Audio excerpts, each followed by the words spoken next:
now. Over to you, Mr. Mayor.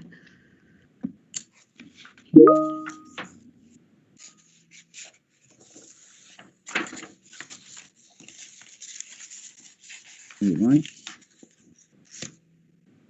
Good evening, ladies and gentlemen, members of the public, if there are any out there, councillors, officers. Welcome to the September meeting of Pendle Borough Council. The agenda remains as published, which was sent out to you last week. And for information, voting procedures this evening, where it is obvious that there is going to be a close call, will all be done by individual named vote.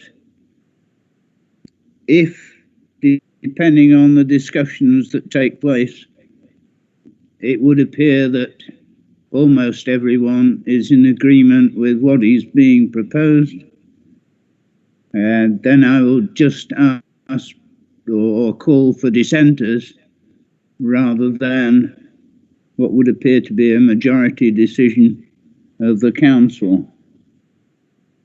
Speeches this evening are timed as usual with the red light system, which is visible here in the Wilson room, but since you guys can't see it,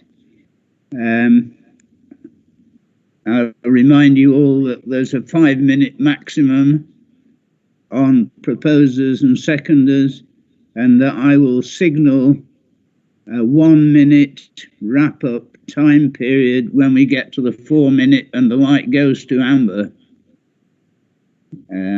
So I'll give all speakers a verbal warning that they're within 1 minute of being shut off. In that case, can we then proceed with the agenda and ask for apologies for absence, please? I have no prior notification of apologies on the sheet that I have. So could I ask for group leaders, please, to give the apologies for their members? Mr. Mayor, can I give apologies for Councillor Julie Henderson? Thank you very much. Mr. Mayor, I don't think I need to apologise for anybody, but I will admit that I cannot recognise or identify who is in the meeting and who is not. So I'm assuming that all our members are present, but without a roll call, I can't say for certain. Point taken, Councillor Whip. At the end of receiving formal apologies, I'll ask for a roll call of members so that it's clear to everyone who is or is not at this meeting. Mr. Mayor, I've got apologies from Councillor Musawa Arshad, and I'm not sure if Councillor McCulloch has joined us. He said he may be late. Thank you. Thank you very much indeed.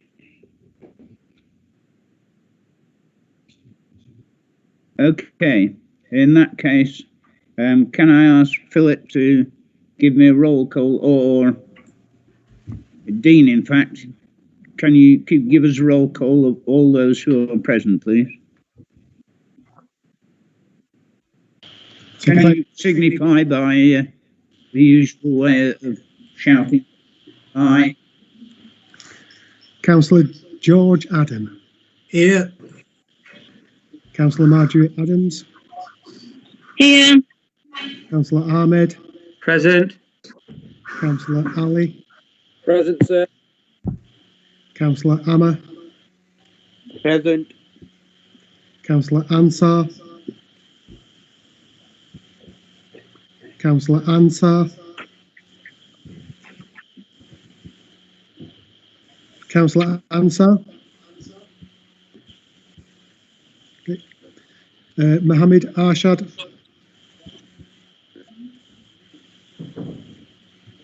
Councillor Mohammed Arshad. Councillor Mohammed Arshad. Councillor Ashraf.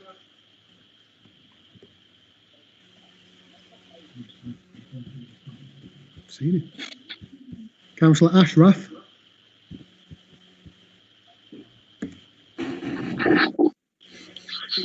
Councillor Ashraf. Use.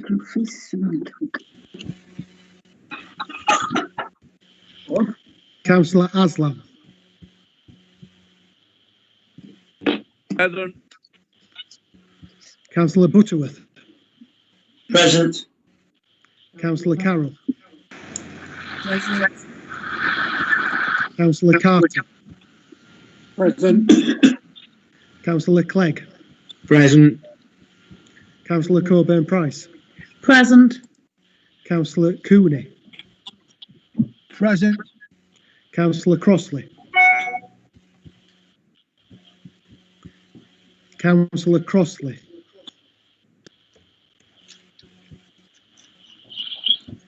Councillor Fletcher. Present. Councillor Margaret Foxley. Present. Councillor Paul Foxley. Present. Councillor Goulthorpe. Present. Councillor Greaves. Present. Councillor Hanif.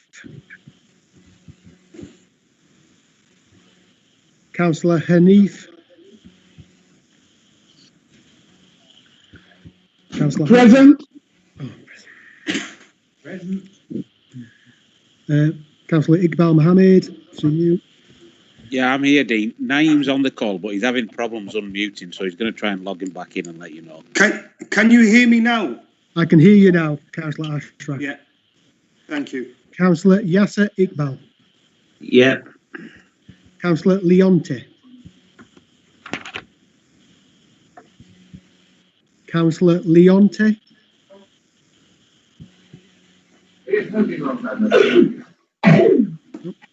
Councillor Lord. Here. Councillor McCollum. Yeah. Councillor McAvoy. Present. Councillor McGowan. Present. Councillor Mahmood. Present. Can I ask all members to put themselves on mute, please?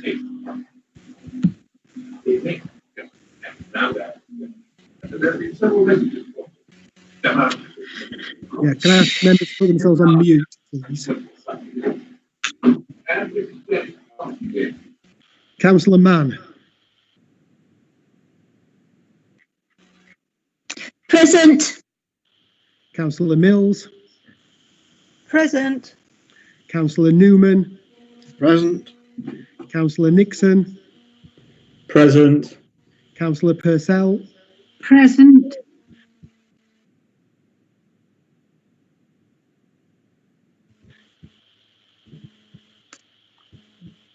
Councillor Sakib. No. Councillor Shaw. Councillor Shaw. Councillor Tennant. Present. Councillor Turner. Present. Councillor Wall. Present. Councillor David Whip. Here. Councillor Tom Whip. Here as well. And Councillor Wicks.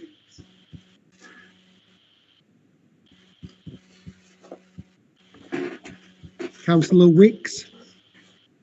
Yeah, yes. No, there you go. Dean, I can see Sheila. Sheila, you're on mute. I've seen her. Yeah, thank you. Can I remind everyone that when they're not actually speaking or being called to speak, to mute their microphones, please?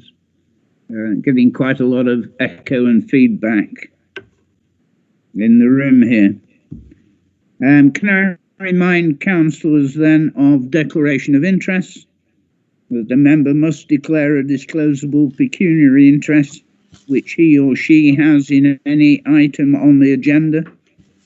A member with a disclosable pecuniary interest in any item may not participate in any discussion on the matter at the meeting and must not participate in any vote taken on the matter at the meeting. And in addition, although I don't think it's required this evening, the council's standing orders require a member with disclosable pecuniary interest to leave the room. Since I think we're nearly all in separate rooms, doesn't specifically apply this evening. Moving on to item 3, minutes of council. Notes sent out to you guys earlier have 3 sets of minutes which we need to approve this evening. Can I move them all on block, Mr. Mayor? Thank you, Councillor Second those. Second those. Thank you, Councillor Whip. All those in favour, rather, should I say, is there anyone who has any changes, alterations, corrections or objections to the minutes as proposed and seconded? No? Thank you then. Those minutes are approved. Item 4, announcements from the Mayor and Leader of the Council. From the point of Mayor, I would advise all members of the Council that I did attend in an official capacity a very restricted VJ celebration on the 15th of August.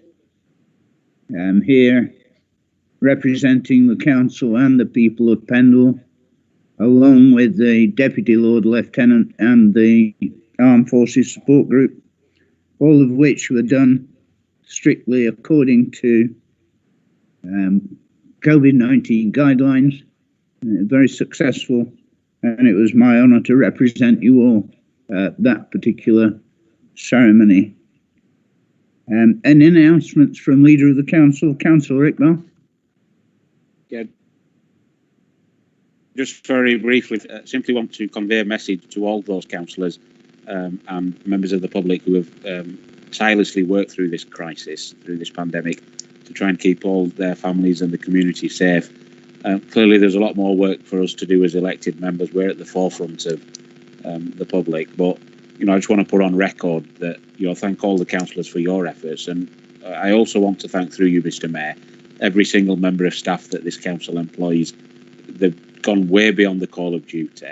Some have been working 24/7, including our chief executive, and I think it's only right and proper that I, on behalf of all the councillors present here and those that are not, thank all our staff. And if Dean can convey that message to every single member of staff, please.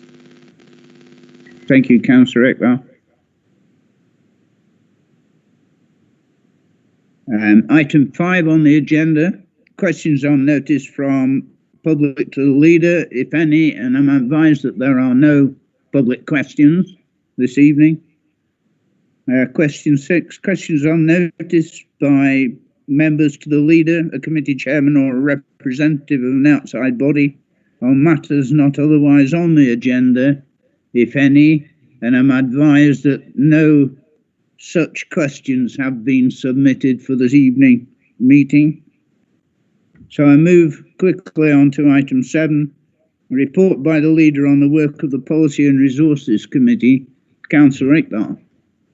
Thank you very much, Mr. Mayor. The report has been circulated with the agenda right back to January of this year. Who would have thought in January that we'd be having a virtual council meeting? We've had a number of virtual policy and resources meetings as well since then, but the report's there covering all those meetings. I'm happy to take any questions from colleagues. Councillor Goulthorpe, you have your hand up. Is that from now or from previous occasion?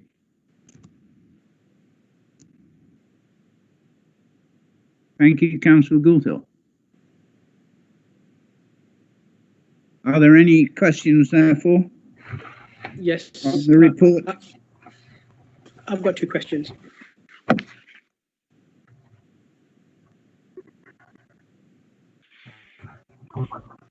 Can you put your hand up so I can see who it is, please? Sorry, I can't do it on my mobile phone, I'm afraid. Okay, fine.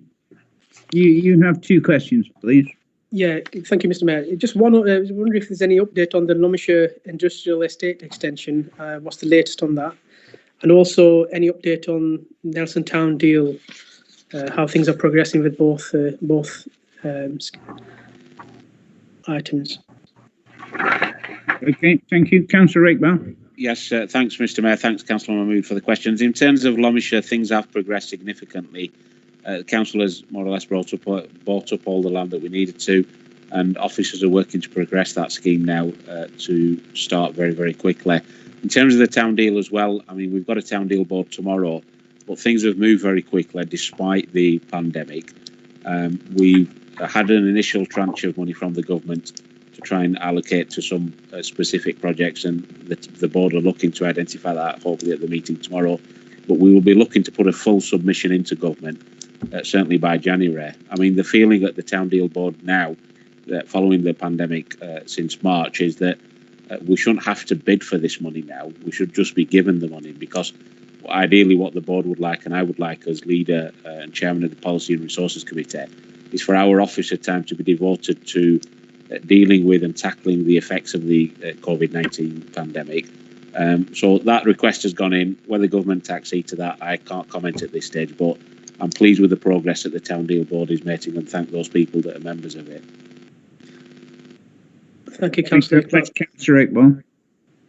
You happy with those answers? Just wondering if you know the LEP funding, has that been secured, the new agreement signed?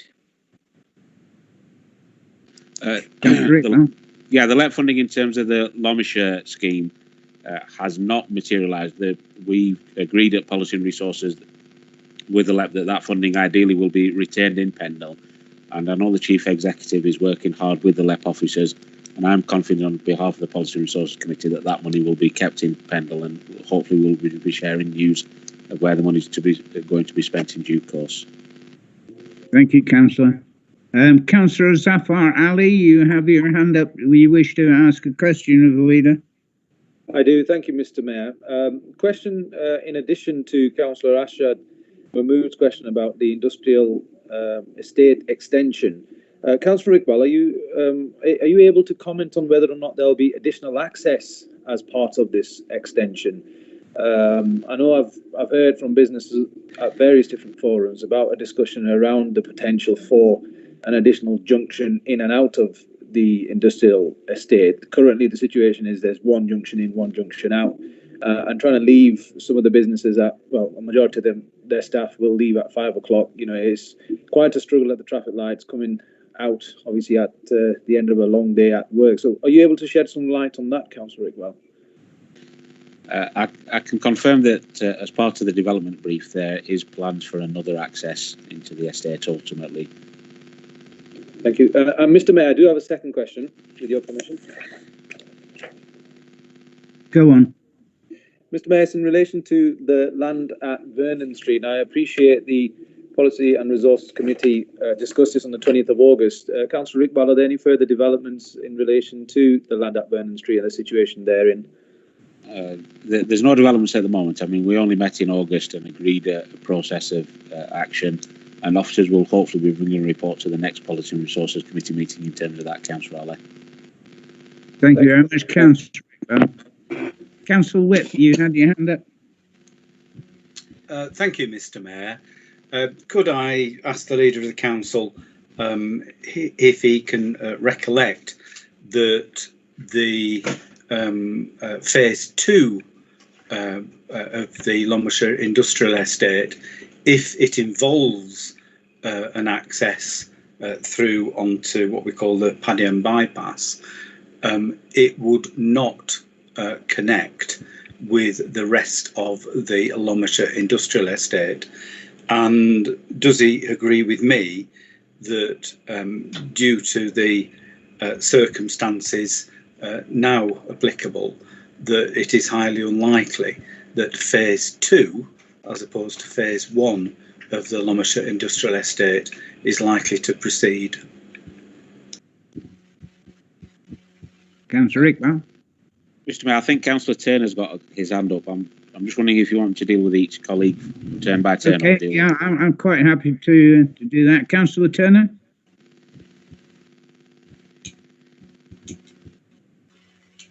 Thank you, Mr. Mayor. Sorry about that. I forgot to switch the darn thing off.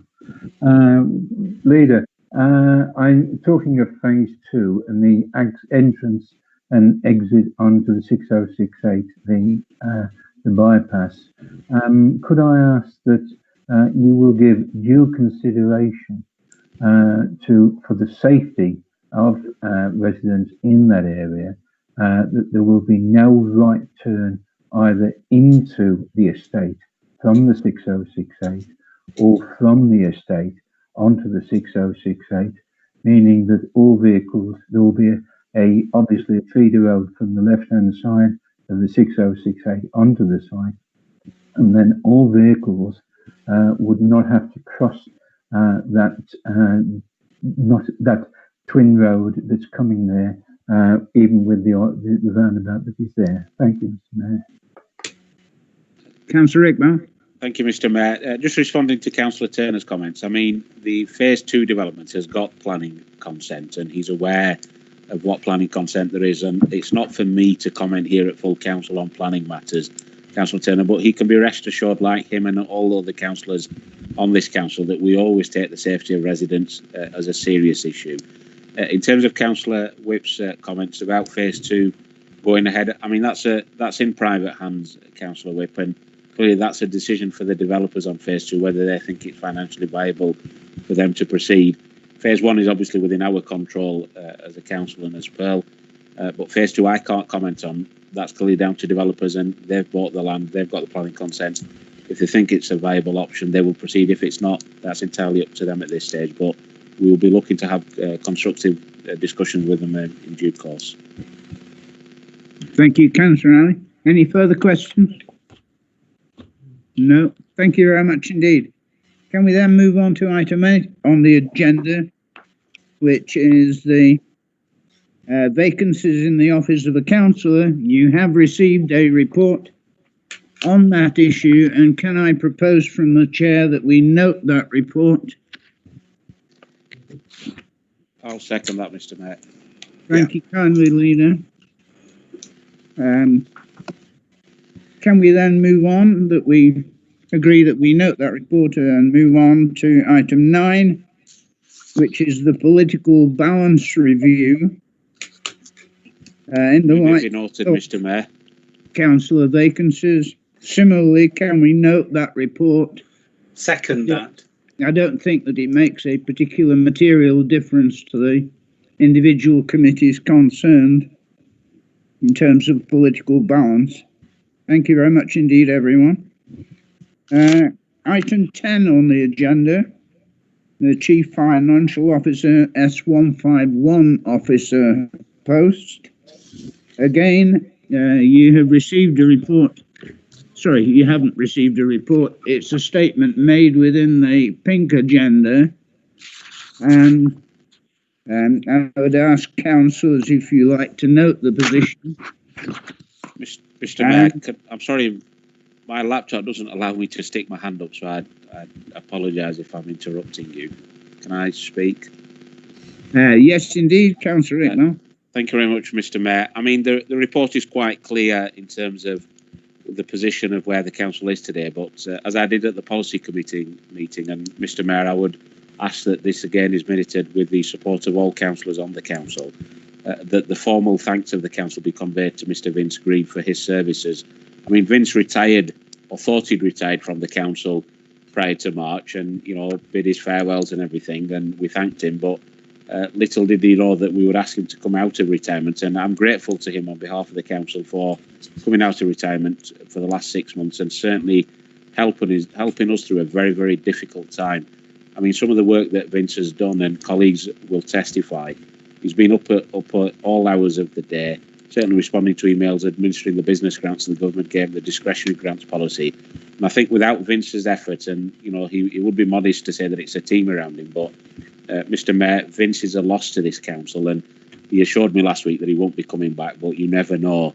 But for the time being, Mr. Mayor, until the recruitment of a 151 officer, a chief financial officer is secured, I'd like to move that the recommendation that the chief executive is appointed as a Section 151 officer. And clearly, Dean's doing a significant amount of work in terms of the COVID-19 crisis, and I'm grateful to him again on behalf of all councillors for taking on this additional responsibility. But I don't want it to be long-term, Mr. Mayor, and the sooner that we resolve that issue, the quicker, the better. So I'll move the recommendation. Thank you very much, Councillor Iqbal. Do we have a seconder for that? Mr. Mayor, can I second that and wholeheartedly support the comments that have been made? I'd like to not only thank Vince Green for coming out of retirement. Of course, it's a year last March since Vince retired, and it is highly commendable that he did so and stepped into the breach during the commencement of a crisis that has so far continued for 6 months, but looks likely to continue for many months more. And I would like to couple our thanks to Vince with those to the whole of the finance team and those staff in Liberator who work very closely. And you mentioned the business grants, all the huge amount of work which you yourself as leader and myself and Councillor Ahmed as respective group leaders were very much aware of, and are still very much aware of the level of activity that's going on in that. And this is all on top of the day-to-day business of getting the account sorted out and making sure that the finances run smoothly. And Mr. Langton, of course, does not escape any praise because he immediately recognised that it was untenable to continue with the Section 151 officer post at a time when his energies were being utterly consumed and remain utterly consumed with dealing with COVID-19 in Pendle. And I sincerely hope that the interregnum, where Dean is expected to shoulder the burden of the 151 officer post, together with all the other issues demanding his time, is very short indeed.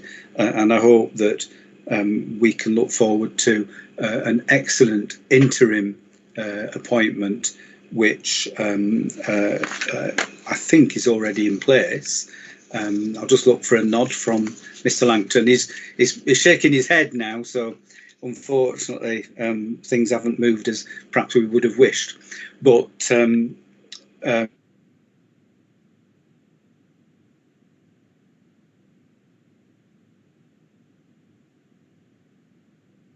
Vince, to the whole of the team, and the extended financial family, if I can put it that way, that has kept this council going in a financial sense during the last 6 months, and hopefully for the next 6 months too.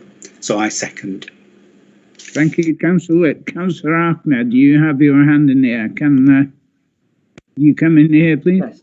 Yes, thank you. I just want to echo what Councillor Iqbal and Councillor Whip have said in terms of the role Vince has played during the pandemic from the outset, and such a difficult time when he stepped in, and with his expertise, knowledge and his dedication, he's got us through the first stage. It's not an end, but we're still a lot more work to be done. But I think without his work and dedication, like I've said, and as Councillor Whip mentioned, in terms of the team around him, it is a team effort. But Vince being there was a great help, and found him really helpful in terms of resolving some very difficult issues. But in terms of moving forward and recruiting a new Section 151 officer, the process hopefully will start and be concluded at the earliest opportunity. Thank you. Thank you very much, Councillor Ahmed. Can I take it then that there are no dissenters and that we accept the recommendation to appoint the Chief Executive as the Section 151 officer with special thanks extended from the entire council to Vince Green in particular, and the entire staff of the council and the financial team that backs them up. Thank you very much, everyone. I don't hear a voice of dissent. Moving on then to item 11 on the agenda, which is the strategic plan for 2020. Councillor Iqbal. Thank you very much, Mr. Mayor. Well, colleagues will have read the strategic plan for the next 3 years, but if you just look at paragraph 1, which is the background, clearly the purpose of the plan, Mr. Mayor, is to provide a strong and clear interpretation of the priorities that we've identified as a borough.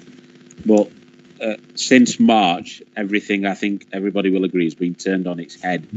And the council's strategic priorities have really been put onto the bookshelf for the time being. And I can see Councillor Greaves has got a significant amount of books behind him, so no doubt the strategic plan sits behind him for the time being, because when we met in June, Mr. Mayor, the view of Policy and Resources Committee when we recommended this to full council was that hopefully we would be looking to get into a recovery period as a council. But as events have unfolded, certainly over the last couple of weeks, and obviously the Prime Minister made the announcements a couple of days ago, and things have moved on in terms of the Chancellor earlier today, it's quite clear, Mr. Mayor, that not only this borough, but the country is really not in a recovery mode at the moment. We're just simply trying to stay afloat and trying to protect all our communities from this terrible pandemic. So for this evening, Mr. Mayor, I'm going to move the report as it is, but with one caveat, and that's a clear caveat to all councillors, that this is a moving animal, and hopefully, you know, the government have said that over the next 6 months things should start to get better. You know, I pray that things start to get better sooner than that. But as soon as things get better, my officers and your officers and councillors will start to focus on some of the key things that we want to do over the next 3 years. We continue to provide some excellent services, the key services that matter to people. And I'm grateful for, Mr. Mayor, through you, to the people of Pendle as well, for being patient with our officers and being patient with us as a council, because some of the things where people expect to happen quickly, and we as councillors sometimes press our officers to do things quickly, are not happening, but people are understanding why they're not happening. So in terms of strategic plan, happy to move it as it's set out, Mr. Mayor, but with that caveat that things will hopefully get better and we can move on to an even keel and move along with our daily business as we do. But at this moment in time, we're not in a position to do that, Mr. Mayor. So moving the recommendations as they're set out for the time being. Thank you, Councillor Iqbal. Councillor Witt, do you have your hand in the air? I did. I do.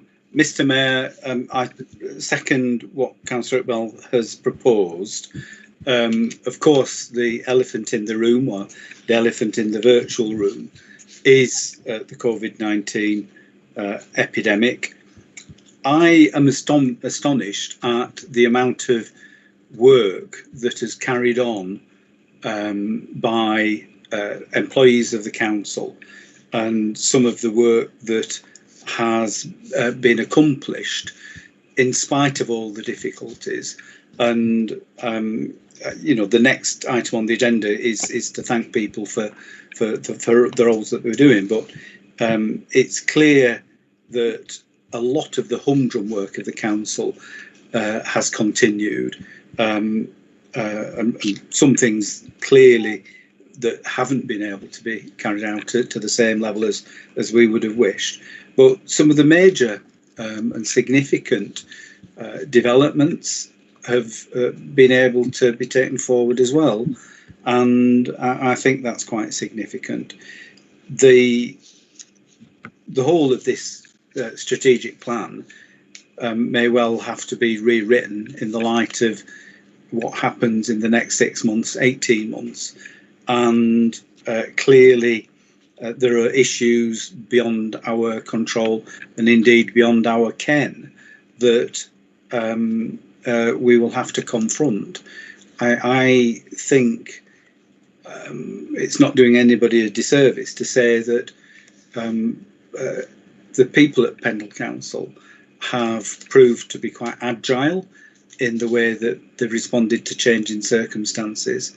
And although everybody can always find criticism, and you know, let's face it, there are things that we would criticise, the overall activities have continued at a pace, and that really is to be commended. So I second this with the same proviso about, you know, this is something that could well need a complete overhaul and revision, depending on what happens.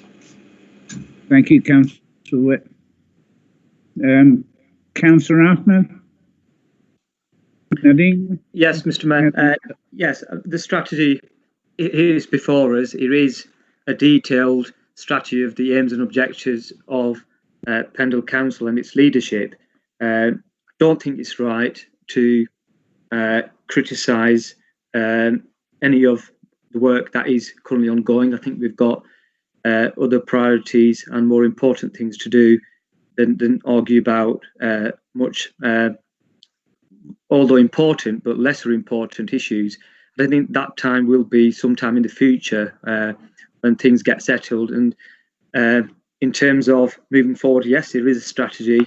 It's already been mentioned in terms of whether we can actually deliver these in these difficult times is another matter. And that won't necessarily be a criticism of the council or its leadership. It's just in terms of the difficulties which we're in and the whole country's in at the moment. But I think that debate will be, we can have at another stage when hopefully things will get better sooner rather than later. Thank you. Thank you, Councillor Ahmed. The proposal, therefore, is to accept this report and that we accept the strategic plan as written with the caveats that have been expressed. I don't see any dissenters or anyone else who wishes to enter that argument. Can I take it then that the report is accepted and that we continue? General nod of the head from people around that I can see. Thank you very much indeed. Can we move on then to item 12 on the agenda, which is the notice of motion? And we have 5, I think, in front of us this evening. Can we therefore start with 12A, which is the motion on COVID-19, Councillor Whip. Thank you, Mr. Mayor. I'm going to read this motion out because I'm aware there are people watching on YouTube that may not have it in front of them. And it begins that this council expresses its sincere condolences to the bereaved families throughout Pendle who have suffered the loss of loved ones as a consequence of the current epidemic. This council expresses its great thanks and gratitude to all the staff at every level of Pendle Council, the County Council, NHS and other health agencies, together with the emergency services, community groups and individual volunteers who are carrying out invaluable roles in the fight against COVID-19, often well beyond the call of duty. Council also thanks all the citizens of Pendle who have shown such fortitude in the face of unprecedented peacetime impacts on their daily lives. Council declares its determination to stamp out the COVID-19 virus in Pendle, working alongside all the other agencies at local and national level. Mr. Mayor, you'll be aware that the last sentence there is very aspirational indeed, given the quite dire circumstances, not only Pendle Council, but the whole of the North West and the country as a whole finds itself in, and the very real risk of the epidemic running out of control in the coming months, despite the best efforts of all involved. earlier this year, we saw an unacceptable death toll across the country and here in Pendle, and we do not want to see that death toll repeated or indeed added to. It's incumbent upon all of us to take what action we can as individuals to minimise the risk of transmitting the virus. And I'm clearly aware that there are a lot of people out there who are resistant to the concept of following the rules, if I can put it that way. And unfortunately, they are not resistant to the virus. And I thought it was well put the other day when we had Chris Whitty, the Chief Medical Officer, saying, look, the virus, individuals, young people, may not have a great personal risk from the virus, but every single person that doesn't take care and doesn't make sure that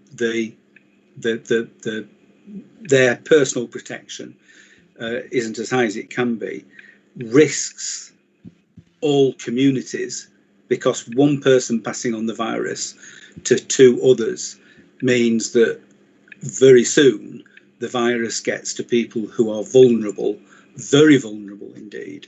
And it's not an idle speculation that on the current trajectory we will see a mounting number of hospital admissions and a mounting toll of those who suffer ill health as a consequence. We are still in the midst of this. It is too early to be thanking people, but it's the first opportunity that we've had to do so, and I think we should take this opportunity to ensure that we do express those thanks. People have gone well above the call of duty with this, and they continue to do so. I believe working together that locally we can make a difference, and hopefully nationally there can be a difference too. There certainly needs to be a difference, because if we don't change the trajectory of the virus, we are going to have a very difficult winter indeed. Mr. Mayor, I will wrap up at that with the plea for all of us as councillors to champion what needs to be done in order to reduce the risk of the virus getting even further stranglehold on our communities, and to ask that all the citizens of Pendle play their part in bringing the virus to heel and not to let it run rampaging through our midst. I move. Thank you, Councillor Webb. Councillor Lord, I understand you're going to second this motion.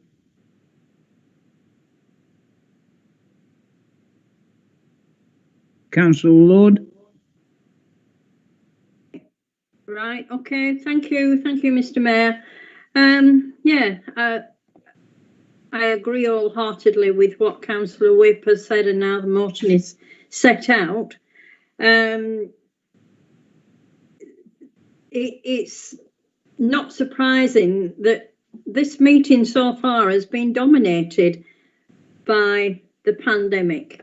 Everything we're talking about comes back to the pandemic, which obviously, I'm not trying to tell people this, that we all know it's turned people's lives upside down and completely changed the way every single one of them, every single one of us lives. That has completely changed. This is a situation where most of us on this council and everywhere has not known, unless they're here to tell the tale about living during the war.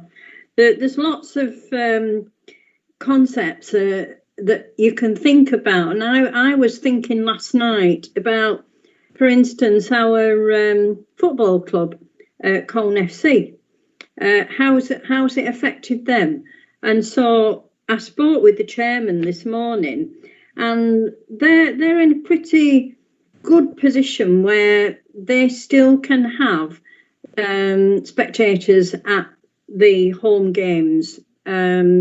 Obviously not a lot, but they can. But the pandemic, the situation has affected them in the way that they've lost 2 sponsorships from 2 companies that were sponsoring them. That's a £30,000 loss for this season, you know, and it does make you think, what else is there? It's everything is affected. The people that run pubs, you know, if their pubs go, for some of them, that's the home's gone, you know, and that can happen locally. I would like to thank everybody that in the council that's worked so hard. It's absolutely unbelievable, the work that they put in. And I think, and I know that we will, as community leaders, which is what we are in our own little communities, we should be encouraging the people of Pendle to adhere to the guidelines, whether they like it or not. They don't like it, it's not going to do them any harm to go along with everybody else, and that is what we need for the people to do. Most people are doing that, thank goodness, but some are not, and it's up to us to get them on board. And because, as Councillor Whip says, the winter is just unbearable to think about. And I second the motion. Thank you. Thank you, Councillor Lord. I also have hands up here from Councillors Iqbal, Ken Turner, Nadeem and Brian Newman. In order of preference, Councillor Iqbal, you were first in there with your hand up. Thank you very much, Mr. Mayor. Can I first of all associate myself with all the comments that both Councillors Whip and Councillor Lord have made? Because let's be clear, COVID-19 does not discriminate at all. It doesn't decide to pick on one part of our community. It doesn't decide to pick on me as a young person, or Dot as a middle-aged person, or, you know, anybody that's elderly on this meeting. You know, it has no boundaries. And sometimes over the last few months, Mr. Mayor, whether that be on social media or whether that be just talking to people, we've heard some people in our community say, well, actually, this is all a conspiracy theory. You know, it doesn't apply to us. This is just something that the government have dreamed of, and you as the councillors are simply playing along with the state. And my message to those people, Mr. Mayor, has always been, because I've personally dealt with families that have lost a loved one due to COVID-19 since March, but I've also dealt with those families who have seen their loved ones in a coma at Royal Blackburn for 3 or 4 months, but thankfully they've survived to tell the tale. And what I say to people is that, look, go and talk to those people who have either lost a loved one and ask them how they feel about your conspiracy theories, or go and talk to that family who never saw their loved father or mother or brother or sister for 4 months whilst they were in a coma at the hospital, but miraculously came out to be reunited with their family.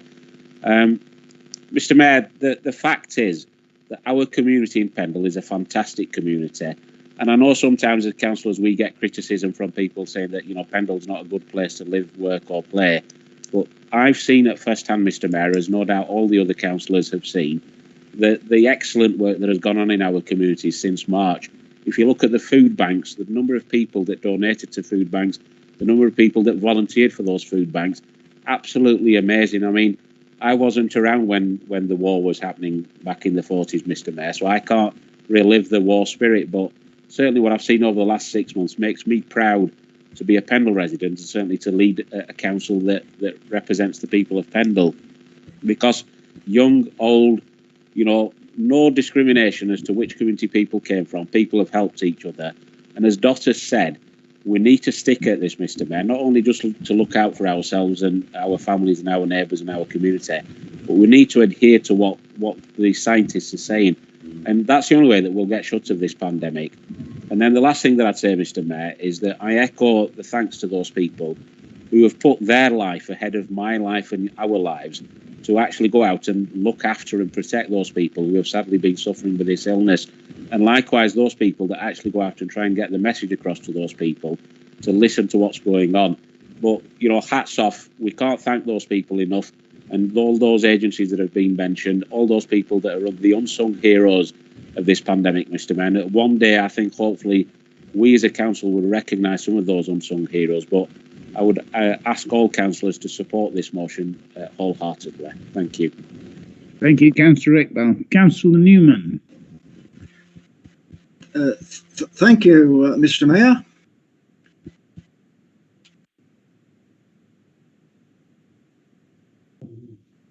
I think you're on mute, are you? No. Can you hear me now? Yes, we can hear you. Thank you, Mr. Mayor. I'd just like to add something to this. As winter approaches, I would hope that everyone that is entitled to takes the flu jab as well, because this will make the COVID thing a lot worse than it needs to be. So I just would like to ask that Penal Council tries to promote the people to have the flu jab. Thank you very much. Thank you very much indeed, Councillor Newman. Councillor Turner. Thank you, Mr. Mayor. Mr. Mayor, can I concur with all that has been said to date? And can I also ask that in the motion, we also include in our appreciation the essential workers who have continued to work indefinitely and in extended hours during this pandemic in order to keep the country and the supplies and the facilities running, because I have relatives who work in senior positions in aviation, in public service. I have a granddaughter who's a school teacher who has been dedicated all through the holidays and through the pandemic in order to look after her pupils. These are essential workers, which I feel we should include in the concept. And as far as NHS is concerned, Mr. Mayor, having had 2 extended visits to Blackburn recently during the pandemic, I can only applaud firsthand the service that is given to all people in Blackburn and the way that we are well looked after. Thank you, Mr. Mayor. Can I applaud and support this motion? Thank you, Councillor Turner. Councillor Ahmed. Mr. Mayor, our thoughts and prayers are with each and every family who have lost a loved one due to this pandemic. It's been an absolute tragedy and total devastation for many, many people and the whole country. So I echo and agree with the words that have been said by previous speakers. In terms of the thanks that goes out to all the NHS staff, council staff, health agencies, emergency services, community groups, which have been mentioned. I also echo what Councillor Turner has said in terms of all the other essential workers and businesses that kept open during the pandemic in difficult circumstances, put themselves at risk so that our residents could gain essential supplies, and it kept our local area going and the country as a whole going during them difficult times. So that's a friendly amendment if at the end, if Councillor Whip would accept them additions. And also in addition to that, I'd just like to echo in terms of for each group that's been mentioned, for them to succeed, their families themselves have had to make sacrifices too in difficult and challenging times. So their families have had to suffer as a result of everything that all these key workers, essential workers, have been doing during these difficult times. So I would please request if that could be included as a friendly addition. And of course, thanks goes to all our residents who have suffered, but despite the difficulties, the vast majority of people have followed the guidelines, have made huge sacrifices, and none of us like our civil liberties to be taken away and being told what we can and can't do. None of us like it, but unfortunately, it is crucial that we follow the information, the guidance that is being provided, because the only way we're going to combat this pandemic is if all of us, all the community, everybody works together. Thank you. Thank you, Councillor Ackman. Councillor David Whip, can I ask if you accept Councillor Turner's and Councillor Ahmed's comments as a friendly amendment? Can I do that when I sum up? Yes, by all means. Councillor Tom Whip, I understand you have your hand up, please. Who will be feeling the long-lasting, lifelong effects of having this virus.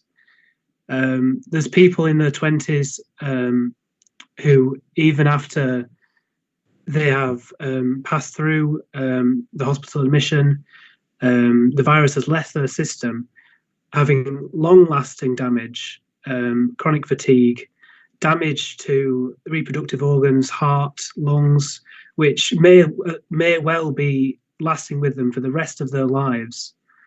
And it's so important that we and everyone understands the effects of this, not just in the deaths, not just in the hospital admissions, but from now until when this is eradicated in the future.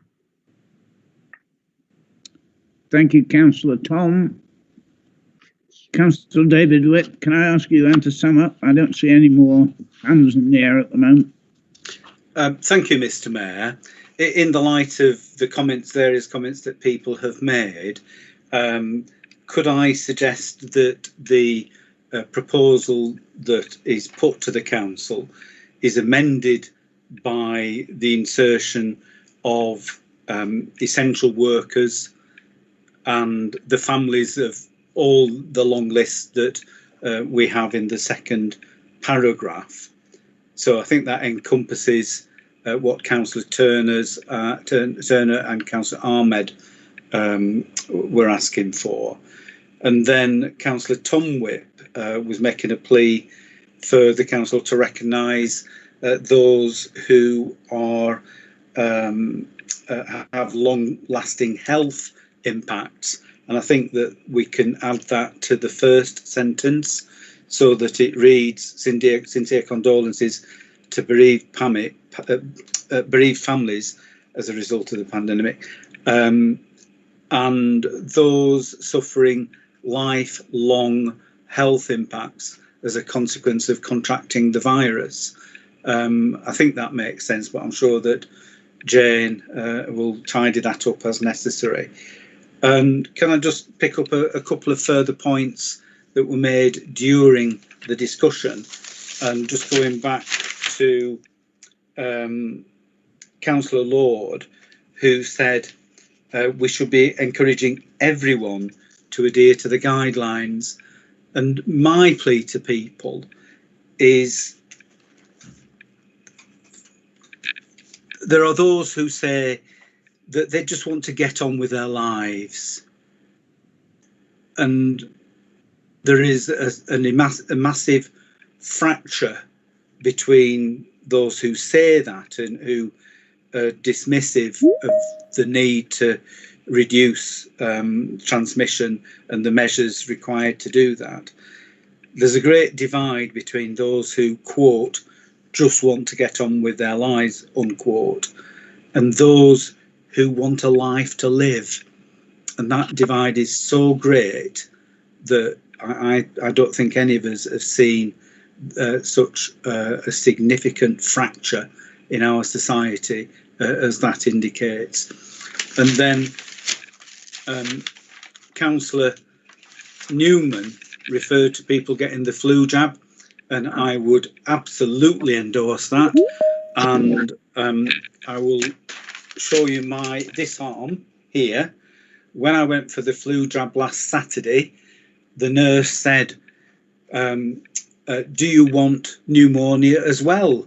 So I ended up with flu in this arm and pneumonia in this arm.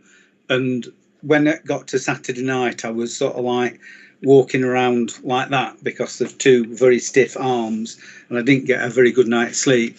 But it's only a little bit of discomfort, and it is nothing to the impacts that respiratory disease would have if that is untamed and unchecked throughout this winter. So I hope every one of the 30 million people in this country who are eligible for a flu jab this year will take it up. And if you get offered pneumonia as well, seize it with both hands. And I would also say, I mean, I asked them, I said, well, can you give me an experimental COVID-19 vaccine as well? But they didn't have that on the table. So, Mr. Mayor, with those amendments that have been put forward or suggested by three colleagues who have spoken, I am content to rest the case, and I hope that the council will have unanimity with this, and we can go forward together with all the staff and everybody else that's mentioned in continuing to fight this disease and doing everything possible to reduce its impact, to reduce its spread, and to eradicate it from the face of this country just as soon as we ever can. Thank you, Councillor Whip. I have not heard a dissenting voice, and I have no current hands in the air wishing to dissent. Can I therefore take it that this is accepted unanimously as a motion with the amendments as discussed this evening? No dissenters, thank you very much indeed. Can we then move on to item 12B, which is job losses? Councillor Tom Whip, I understand you are to propose this motion. Thank you very much, Mr. Mayor. I live directly overlooking Rolls-Royce. My family has for generations. My uncle Keith, who has recently passed away, worked at the company all of his life. He had aspirations to bring a museum to the town, celebrating its many years of hosting the factory and the production of the wide chord fan blades. This decision to put the profit of a select few over the livelihoods of so many by moving the production of the wide chord fan blade to Singapore, it will be felt most of all by those who will be losing their jobs. But the damage will not just be felt there. The shockwave will ripple through the very heart of Bonalswick, Pendle, and further afield. Rolls-Royce is it's the livelihood of the town, and the production of the fan blades there are the pride and joy of this region.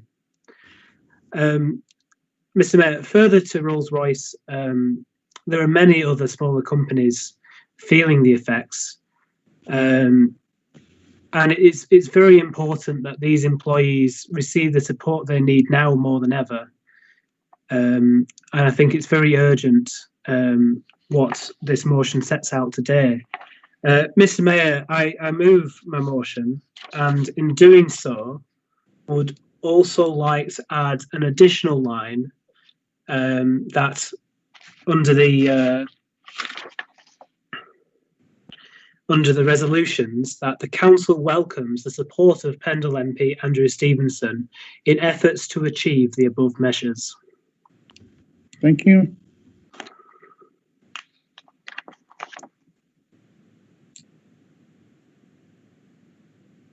Councillor Clegg, I understand you're going to second this motion. Yes, thank you, Mr. Mayor. Having spent 50 years myself in the engineering industry in Pendle, I actually have some quite strong feelings about this. And some of us who are old enough to remember will remember it almost 50 years ago, we nearly lost Rolls-Royce then when at the time, some of us will remember that it survived and it became Rolls-Royce 1971. And that is 49 years ago, and we're nearly up to the 50 years. And I do, as I said, I do have strong feelings about this, although never having worked at Rolls-Royce myself, but I have worked at two companies that did quite a lot of work subcontract for them. And I think this is a devastating situation for Barnoldswick, Mr. Mayor, and not just for Barnoldswick, also for West Craven, for Pendle and the North West as a whole. It is not just the loss of jobs within Rolls-Royce itself, it is the domino effect caused to other engineering companies in the supply chain who supply Rolls-Royce either directly or indirectly. This then has a knock-on effect on other businesses in the area caused by the lack of disposable cash. So it just backfires on everyone. And as I've said, Mr. Mayor, this is not just devastating news for Rolls, it's devastating news for Barnoldswick, it's devastating news for West Craven, and it's devastating news for Pendle. And looking back over the years, the workforce at Rolls-Royce Barnoldswick has been reduced and reduced and reduced. To many of us, it has looked like Rolls-Royce were intent on reducing the workforce at Barnoldswick. I think this has been on the cards for years, and the current world situation is being used by Rolls-Royce and for nothing more than an excuse to reduce Rolls-Royce Barnoldswick until there is nothing else left for us to reduce.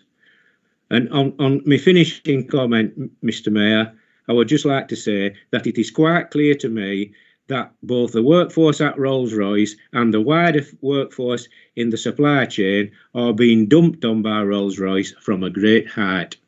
And having said that, Mr. Mayor, I will second the motion. Thank you, Councillor Clegg.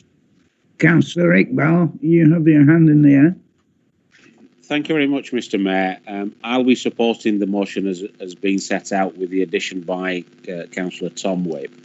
Mr. Mayor, Pendle has been proud of our manufacturing and aerospace base for a number of years, a long, long time. But what's happening now, Mr. Mayor, is Pendle's heart is being ripped out. You know, Rolls-Royce is one of the jewels in the crown, as has been said in the motion. And our jewel in the crown has been stolen from us and is being sent elsewhere. Mr. Mayor, this decision by Rolls-Royce won't just affect Barnoldswick or West Craven. In fact, I would go as far as to say that it will affect every single street in Pendle, because directly or indirectly, people across Pendle have benefited from Rolls-Royce and the associated industries further down the ladder.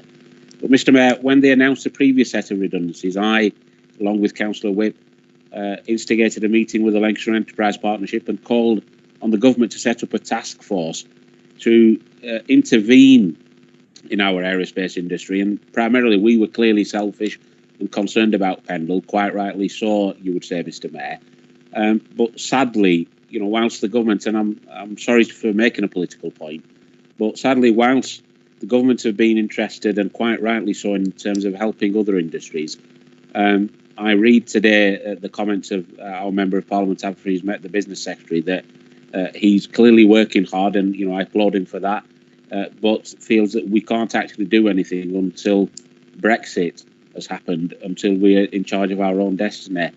But the message from me to the government, Mr. Mayor, through you this evening, is that people that are working in Rolls-Royce, people that are living in Pendle that are directly affected, they're not bothered about Brexit. They don't want any meetings. They don't want this council instigating meetings anymore. They want us to help protect their jobs now. They need our help now. There's no point in us kicking us as a district council or the government trying to kick the can down the road, because in 3, 6, 9 months' time, those jobs will have gone. They're not going to come back. Nobody's going to, once Brexit is done, do a deal with Singapore and say to Rolls-Royce, right, can you bring the jobs back to Barnoldswick? It just is not going to happen, Mr. Mayor. But I'm happy that Councillor Tom Whip has moved this motion. I mean, we're a very small cog in this wheel. As a district council, there's only so much that we can do with a big firm like Rolls-Royce. This needs direct government intervention, and that intervention has to happen now, Mr. Mayor, before it's too late. once those jobs are gone, once that area is decimated and devastated and their heart is ripped out, we will never be forgiven as councillors, and certainly the government won't be forgiven if in a year's time they say, well, you know what, let's try and bring the jobs back, because those people have lost their jobs and those families have lost their livelihoods, Mr. Mayor. So I'll be supporting the motion this evening. Thank you, Councillor Iqbal. Councillor Goldthorpe. Yes, thank you, Mr. Mayor. Mr. Mayor, clearly there are at least two major issues facing us today that I believe this council is united on. The suppression and ultimate defeat of COVID-19 in Pendle is one, and the other, the safeguarding of the Rolls-Royce workforce and indeed manufacturing in Barnoldswick. Mr. Mayor, the reason for my proposed amendment to clear to Councillor Tom Witt's motion on job losses is quite simple. I do not believe, with all the best intent, that this council has sufficient influence, or if you wish, clout, Mr. Mayor, to make any impact on the tragedy unfolding at Rolls-Royce Barnoldswick. In principle, there is not a great deal of difference between the original motion and my amendment, except one. Paragraph 3. Mr. Mayor, the game changer, if there is one, is the continued involvement of our MP at government, ministerial, Rolls-Royce board, and indeed union level. I believe it is vital that we deliver a united front of all three party group leaders, chief exec, and our MP, working together to influence the decision making at government and level, not just for the benefit of the residents and workers of Balnol, but as we've heard from Councillor Iqbal, but indeed for everybody in Pendle. Mr. Mayor, I move my amendment. Thank you. Thank you, Councillor. Sorry. Do you have a seconder for that amendment, Councillor Goulthorpe? Yes, I think Councillor Nadine Ahmed was due to second it, if he's there. Councillor Ahmed? Yes, Mr. Mayor, I will be seconding Councillor Goldthorpe's amendment. The job losses in Barnoldswick's been devastating for all concerned, and for the workers, the employees, their families, and the economy as a whole. And the decision is very disappointing from Rolls-Royce, who've taken this decision without consideration of the effect it will have on its employees and the community as a whole. And it's even more disappointing because Rolls-Royce have had significant amounts of loans and grants from government. They've had huge financial support, and despite that, they've chosen to make the decision that they want to move from Barnoldswick. Unfortunately, Rolls-Royce is a commercial enterprise. It is a global enterprise, and we are limited in terms of what we can do and what we can make them do. I mean, unfortunately, the UK is bound by EU laws, and we can't force Rolls-Royce to do things because in terms of the funding, there isn't the legal ability for the British government to do that. But despite that, I think it is extremely disappointing that they've taken the decision. Our group have been in dialogue with our MP, Andrew Stevenson, and it's been documented that he has had meetings with the business secretary and the aerospace minister, Nadeem Zahawi, MP. So the discussions are ongoing. Andrew is doing his bit as much as he can. Obviously, us councillors and us as a council need to continue working, all of us working together, working with our MP and trying to keep the pressure on and do whatever we can and try to get the best result for our residents and the employees and our community. So I'm delighted to second the amendment by Councillor Goldthorpe. Thank you very much, Councillor Ahmed. I want to deviate a wee bit here. Can I ask Councillor Tom Whip, as proposer of the original amendment, if he's prepared to substitute his verbal amendment, which was Council welcomes the involvement of Andrew Stevenson, by paragraph 3 of the Mike Goulthorpe amendment, as a friendly amendment to the original motion. Councillor Tomwick?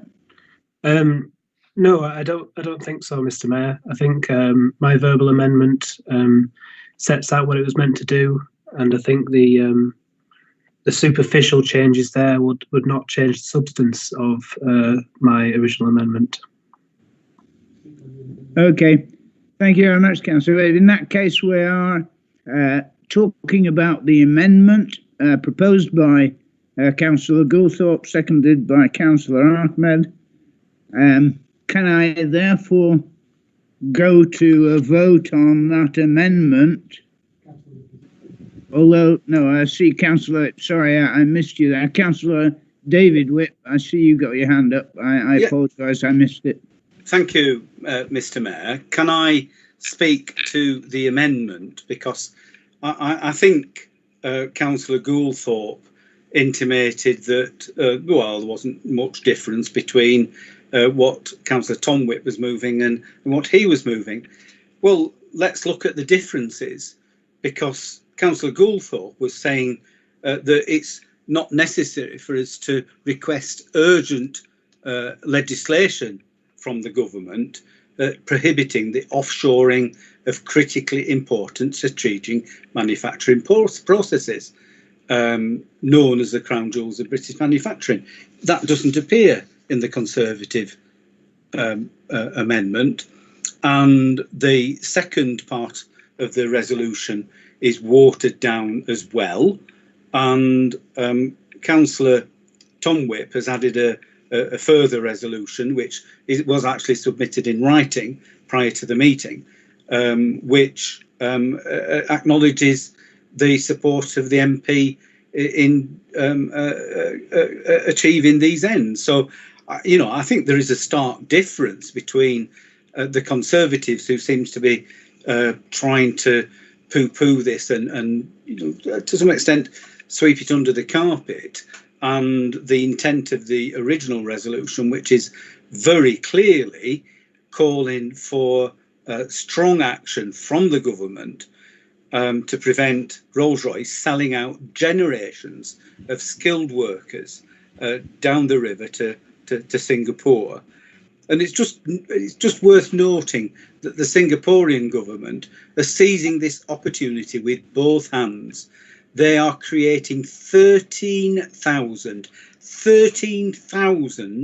aerospace trainees, and those are 90% subsidised by the Singaporean government.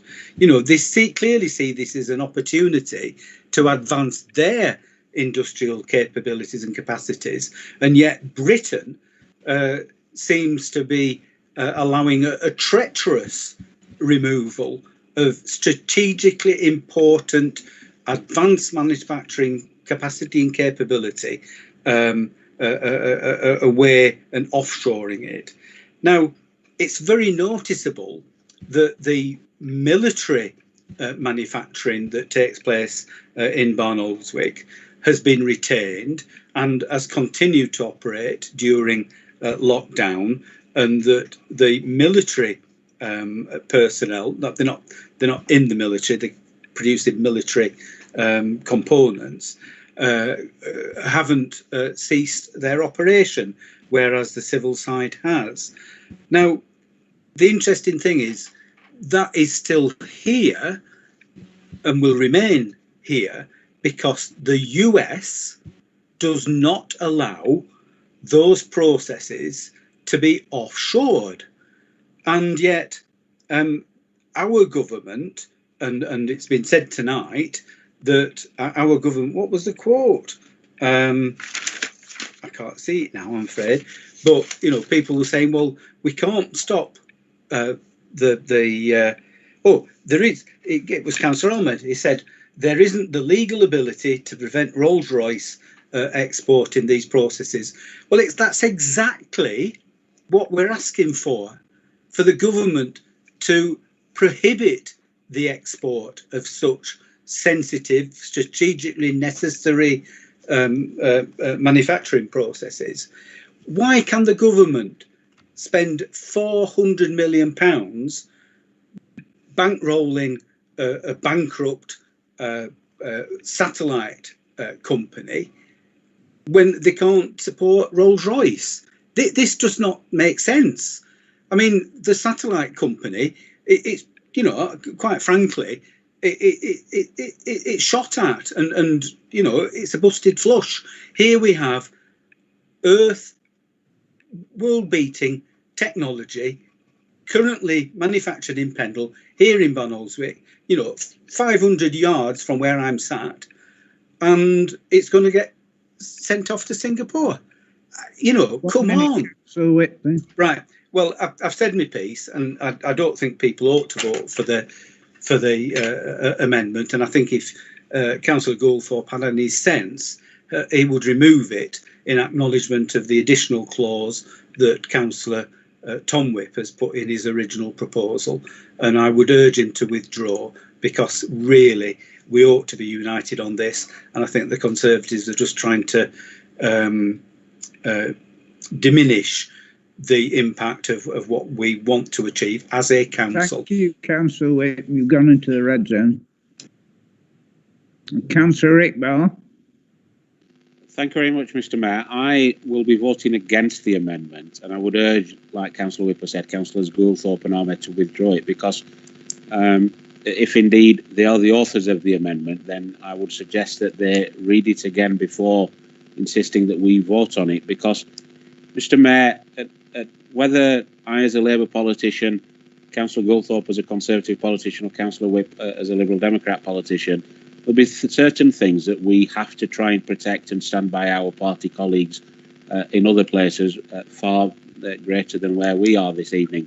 But there comes a time sometimes, Mr. Ware, where we as councillors, we're the ones that are elected there by residents, we're the ones on the ground, where we need to stand up for our residents. And the Conservative amendment, in my humble opinion, sells the residents of Barnoldswick and West Craven down the river.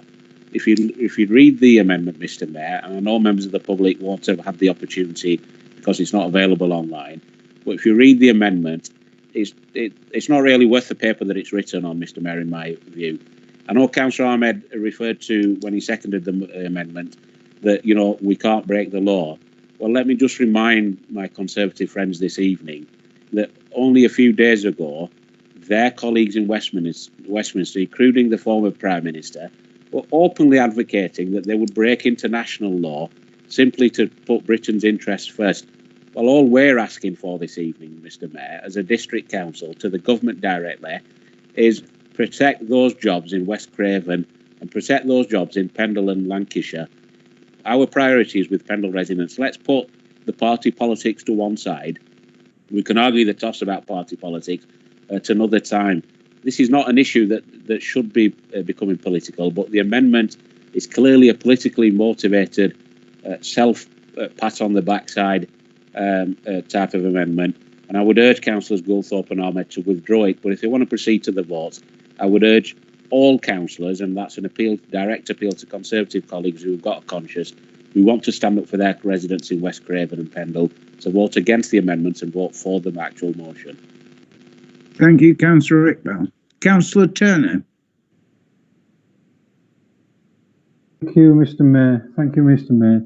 Mr. Mayor, listening to all that they're saying, I was wishing to actually mention what Councillor Iqbal has just suggested, where the Prime Minister and his Minister both felt that they were able to break international law on Brexit, the mistake of the nation, and so that therefore we are simply asking to protect our residents. Could I ask again, Mr. Mayor, that Councillor Tom Whip perhaps reviews the concept of adding paragraph 3, item 3 on the amendment as item 4 on his amendment. Councillor Turner, we're actually discussing the amendment. That's right, I know. And we can't revert back to the original motion. Well, what I was then going to say, Mr. Mayor, is that if that could be possible, perhaps then Councillors Goldthorpe and Ahmed Nadeem may wish to then withdraw the amendment and simply go back to the principal motion and come back at that stage, Mr. Mayor. Thank you very much. Thank you, Councillor Terry. I'm glad I had an ally there.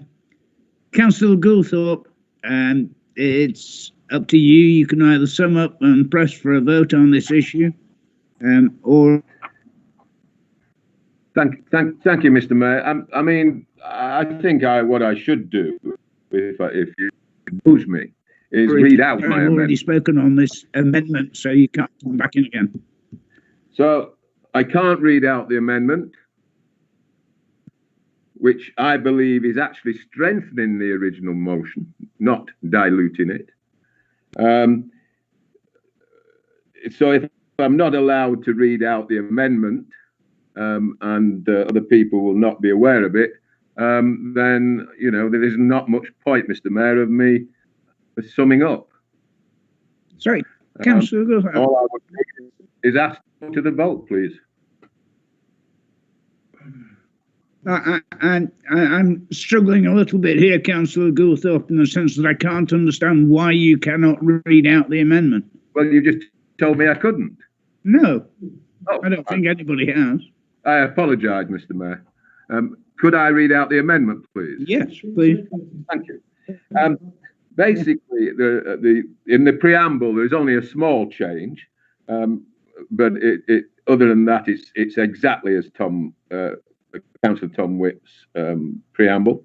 The three main points that are here, the council therefore resolves: we strongly encourage the government to implement legal restrictions on moving any manufacturing process outside the UK. That government continues to review all aspects of unemployment support and growth initiatives set against the national and global impact of COVID-19. And the third point, which I believe is would strengthen the original motion: the council acknowledges the major commitment shown and given by our MP, Andrew Stevenson, on the Rolls-Royce issue, and would welcome meetings to include the three group party leaders, along with the chief exec of Pendle Borough, to explore all opportunities available. Now, that's got to be a strengthening of the motion and actually coming up with some actions to try and find some solutions to this tragedy. It's as simple as that. And whatever we may think about what we can or can't do, there's one thing for certain: you might as well get together with the MP and use his good auspices to try and find a route through this. Otherwise, nothing will happen. Thank you, Mr. Mayor. Thank you, Councillor Goldthorpe. So can I take it that we're going straight to a vote on the amendment? Tom Whip can sum up on the amendment. Tom Whip has a chance to sum up. Okay, Tom, you have a chance to sum up on the amendment. Thank you, Mr. Mayor. So, I would like to sum up on this amendment. I think the idea that the government cannot do anything because of the European Union or Brexit, I think it's a complete farce. I mean, correct me if I'm wrong, but I believe the government has a golden share in Rolls-Royce. It can veto any decision made because of that. And this is certainly one of them, unless I'm completely mistaken. To suggest that the first point is just a slight change is, again, just wrong. It's much less strong wording. It's it just waters it down to practically much less than what was set out originally. Mr. Mayor, I won't be voting for this amendment. I'd urge councillors to do the same. Thank you very much indeed, Councillor Whip. In which case, we will go to a vote on the amendment if you're not prepared to accept the amendment. And we go straight to a vote on the amendment itself. And I'm going to ask for a named vote on this, since obviously there is no unanimity between various factions within the council. So I'm going to ask Dean to record a vote, and can you respond to, we're looking at the amendment specifically proposed by Councillor Goulthorpe. Can you vote aye or nay to accepting the amendment? First of all, members, if you could all put yourselves on mute to begin with, please. And once I call out your name, if you will mute yourself and indicate that if you are for the amendment, say for. If you are against the amendment, say against. So please put yourselves on mute at this time. I'll call out the names twice. If there's no response, I will then move on. Okay. Councillor Adam. Against. Councillor Adams. Against. Councillor Ahmed. For. Councillor Ali. Councillor Ali. Councillor Amma. Against. Councillor Ansar. Councillor Ansar. Councillor Mohammed Arshad. Councillor Mohammed Arshad. Councillor Naeem Ashraf. Against. Councillor Aslam. For. Councillor Butterworth. For. Councillor Carroll. For. Councillor Carter. For. Councillor Clegg. Against. Councillor Coburn Price. For. Councillor Cooney. Councillor Cooney. Councillor Crossley. Councillor Crossley. Councillor Fletcher. For. Councillor Margaret Foxley. For. Councillor Paul Foxley. For. Councillor Goulthorpe. For. Councillor Greaves. Against. Councillor Hanif. Councillor Hanif. Councillor Hartley. Against. Councillor Iqbal Mohammed. Against. Councillor Yasser Iqbal. Against. Councillor Leonti.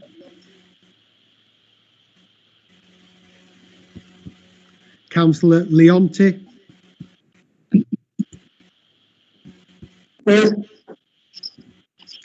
Councillor Moore.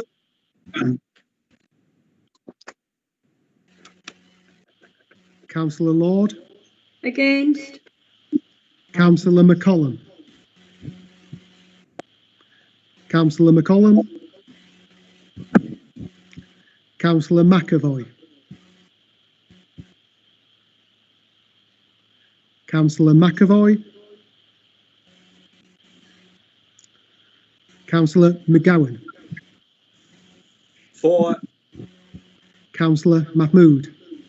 Against. Councillor Mann. Against. Councillor Mills, Against. Councillor Newman, Against. Councillor Nixon, For. Councillor Purcell, For. Councillor For. Sakib,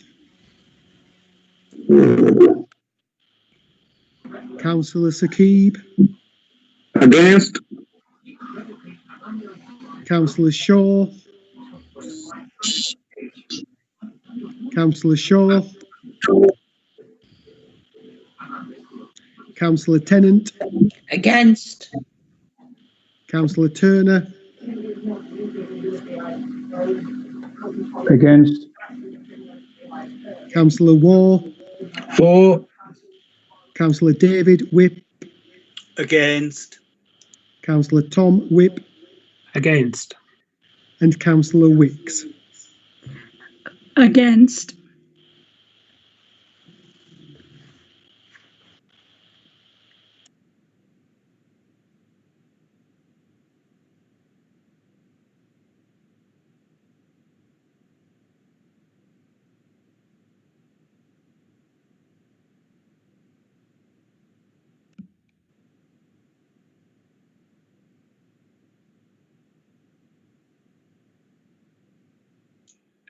You're muted, Ken. Thank you very much, councillors. The result of that particular vote was 15 votes for the motion, 20 votes against. So the amendment is defeated and we revert back to the original motion where we should go for a recorded vote again on the original motion. So can we go through the procedure again? Please, hand you over to Dean. So members, again, if you are for the motion, say for. If you're against the motion, say against. I will read your names out twice. If you don't answer, then I will move on at that point. Equally, can you all put yourselves on mute? I've noticed that some people have unmuted themselves and then not muted. So if you could now put yourselves on mute and then unmute yourselves when I call out your name, please. Councillor Adam.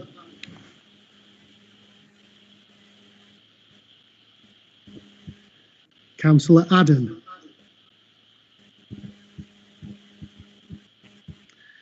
Councillor Adams. For. Councillor Ahmed. Abstain. Councillor Ali. Councillor Ali. Councillor Amma. For. Councillor Ansar. Councillor Ansar. Councillor Arshad. Councillor Arshad. Councillor Ashraf. For. Councillor Aslam. Abstain. Councillor Butterworth.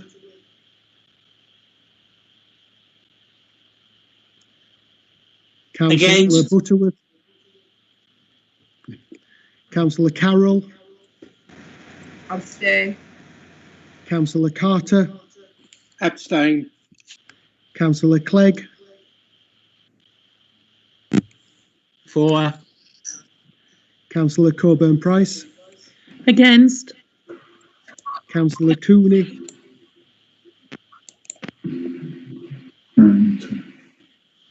Councillor Cooney. Councillor Crossley. Councillor Crossley. Councillor Fletcher. For. Councillor Margaret Foxley. Against. Councillor Paul Foxley. Against. Councillor Goulthorpe.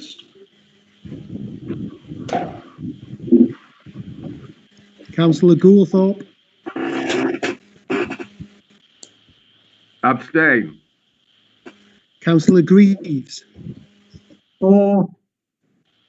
Councillor Hanif. Councillor Hanif. Councillor Hartley. Councillor Mohammed Iqbal. For. Councillor Yasser Iqbal. For. Councillor Leonti. Against. Councillor Lord. For. Councillor McCollum. Councillor McCollum. Councillor McAvoy.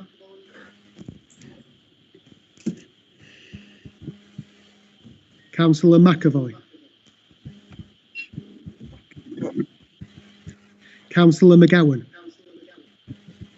Against. Councillor Mahmood. For. Councillor Mann. For. Councillor Mills. For. Councillor Newman. For. Councillor Nixon. Against. Councillor Purcell. Abstain. Councillor Saqib. For. Councillor Shaw. Councillor Shaw. Councillor Tennant. For. Councillor Turner. For. Councillor Waugh. Abstain. Councillor David Whip. For. Councillor Tom Whip. For. Councillor Wicks. For.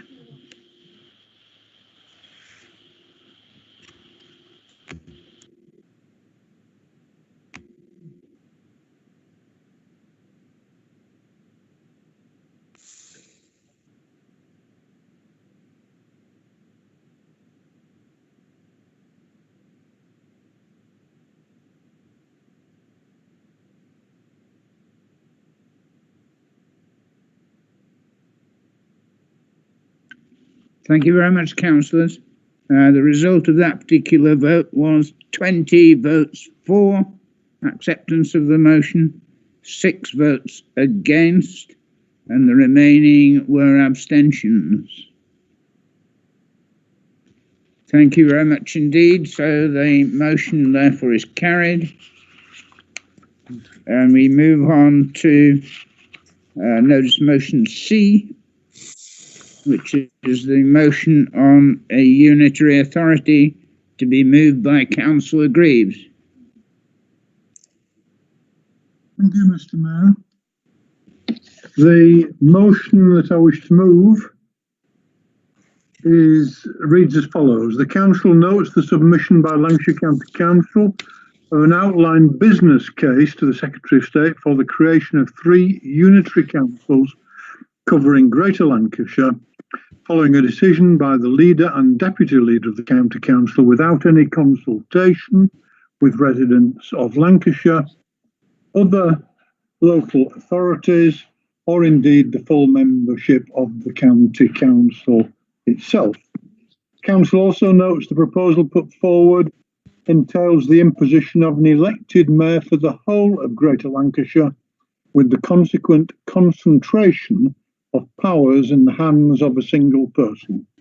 Council therefore resolves, like misprint there, Council therefore resolves that the Secretary of State is informed that Pendle Council does not agree to the creation of unitary authorities in Lancashire or the creation of an elected mayor for the wider county area, including Blackpool and Blackburn with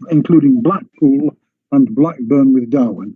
2, that the elimination of COVID-19, responding to the fallout from the virus and the health and economic consequences of the epidemic should be the top priority for all tiers of government, rather than wasting time on energy on such shuffling of deck chairs. 3, that other local authorities in Lancashire be informed of the terms of this resolution. Mr. Mayor, there may be arguments about what form the future local government system and structure should be in Lancashire. But surely, given that we have a COVID crisis which is now due to go on for at least another 6 months and possibly till this time next year, surely this is not the time to be changing the structure of local authorities or arguing about what the new wards should be, shifting all the staff. No doubt a lot of staff would take the opportunity to retire, which often happens, and generally creating, I would say, chaos in the administration of local government in the county when everybody needs to be working together to sort this COVID thing out and to tackle it.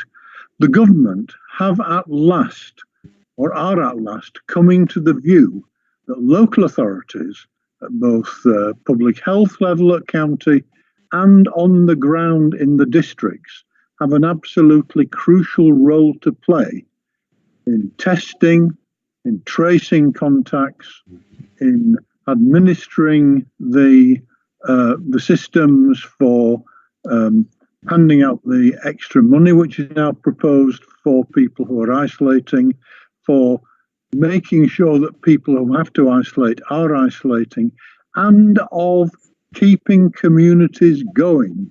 There's a huge problem in front of us, a huge problem for businesses locally, a huge problem for education, which isn't directly our responsibility, but something I spoke about here in the House of Lords this afternoon, huge problem for families.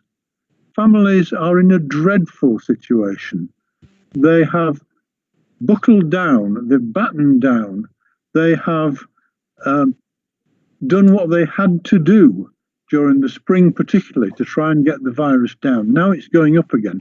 The prospect of another huge lockdown is going to cause huge mental health problems, huge social problems, huge problems of people who are actually not going to accept what's being proposed and are going to find it very difficult to comply in all sorts of ways. Local authorities, the staff of local authorities, the people on the ground who know what is what are going to be absolutely crucial. And the idea that we should all be thrown up into the air and goodness knows what will come back down again is nonsensical. The government is moving on this, but it hasn't moved completely. It has suggested that there's a question here in the House of Lords this week where the local government minister in the Lords has said that there will be no system, no proposal to abolish district councils everywhere. It will all depend on what local people want. So it's up to us to say what we want. We can talk about the future in the future when everything gets back okay. But for the moment, how stupid it would be to destroy the existing structure, destroy what we've got, and not be able really to do what is necessary. I therefore move this motion. Thank you, Councillor Greaves. Councillor Newman, I understand you're seconding the motion. Thank you, Mr. Mayor. Yes, I will second this motion, this proposal. Thank you kindly. And also, I'm glad to hear that the government are having a second thought on this proposal of unitary authorities, because it does, when you look into the unitary authorities that are about, they're in a bigger chaos than our local councils are. Thank you very much. Thank you, Councillor Newman. Councillor Turner. Councillor Turner. Thank you, Mr. Mayor. Sorry about that. Mr. Mayor, I read this motion and I understand Councillor Greaves' concerns on it. However, I think Councillor Greaves knows far better than I that I understand there is a white paper shortly to be issued on this issue on unitary authorities. and as a consequence of that, how much better it may be that we were to discuss and decide what we would like to do on this issue when that white paper has been issued, and not to preempt what may be in this white paper, which could be beneficial to all. Because one thing is absolutely certain, I would imagine it is quite feasible and quite possible there will be no local elections next year again, that the government may even decide to come forward with all-out elections in 2022 with a view of virtually rationalising the whole of the nation into a new local government structure. And perhaps when that white paper comes out and we are more fully informed, perhaps that might be the right time, Mr. Mayor, for us all to fully discuss it and all to then make our recommendations to the government. Thank you, Mr. Mayor. Thank you, Councillor Turner. Councillor Iqbal. Chairman, may I speak on this as well? Mr. Mayor, I'm happy to give way to the Deputy Mayor first if he wants to speak. I'll speak after him. Indeed, Councillor Iqbal. Thank you very much for that, Councillor. This motion is a good motion. How can people in local towns like Colne govern other towns? We as local councillors know our local people. To start changing it around, as my colleague said, is not correct. It's out of order. When everything calms down, then we should look again. Unfortunately, I don't need a white paper to tell me that this is a good motion and we should put it in and vote for it wholeheartedly. Let's not mess with things now. They're too messed up at the moment as they are. So let's just get on with what we're doing and what we know and the people that we serve. Thank you. Thank you, Councillor Butterworth. Councillor Tom Whip. Sorry, Councillor Iqbal. Thank you very much, Mr. Mayor. I gave way to the Deputy Mayor. Maybe one day I'll give way to Councillor Tom Whip. But can I first of all start off by just addressing what Councillor Ken Turner's comments were about the white paper? I mean, I've been blessed to be leader of the council since 2015 with a break last year. And the one thing that has dominated leaders' meetings after leaders' meetings is the government's insistence that district councils across Lancashire need to end. We need fewer councils.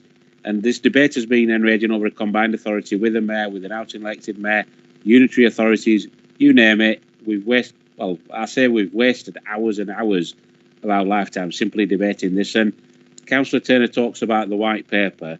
We were told earlier on this year that the white paper would be out in the autumn.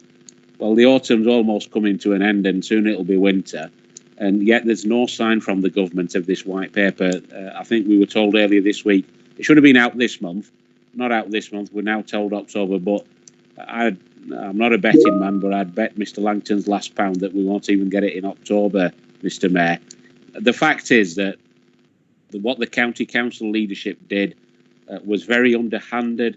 They didn't have the decency to consult with any district leaders across Lancashire about what they proposed. It was simply sprung on us one morning to say that the county council leadership thought of this fantastic idea. They seem to think that every council in Lancashire is on board with this, and cross-party, both Labour and Conservative leaders across the county, Mr. Mayor, are against what the county council leadership has proposed, and we've made our views quite clear.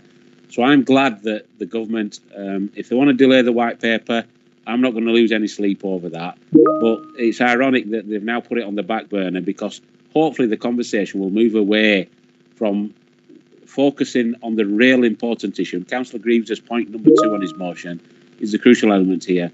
We as councillors, we as councils are at the forefront of working with our residents during this crisis.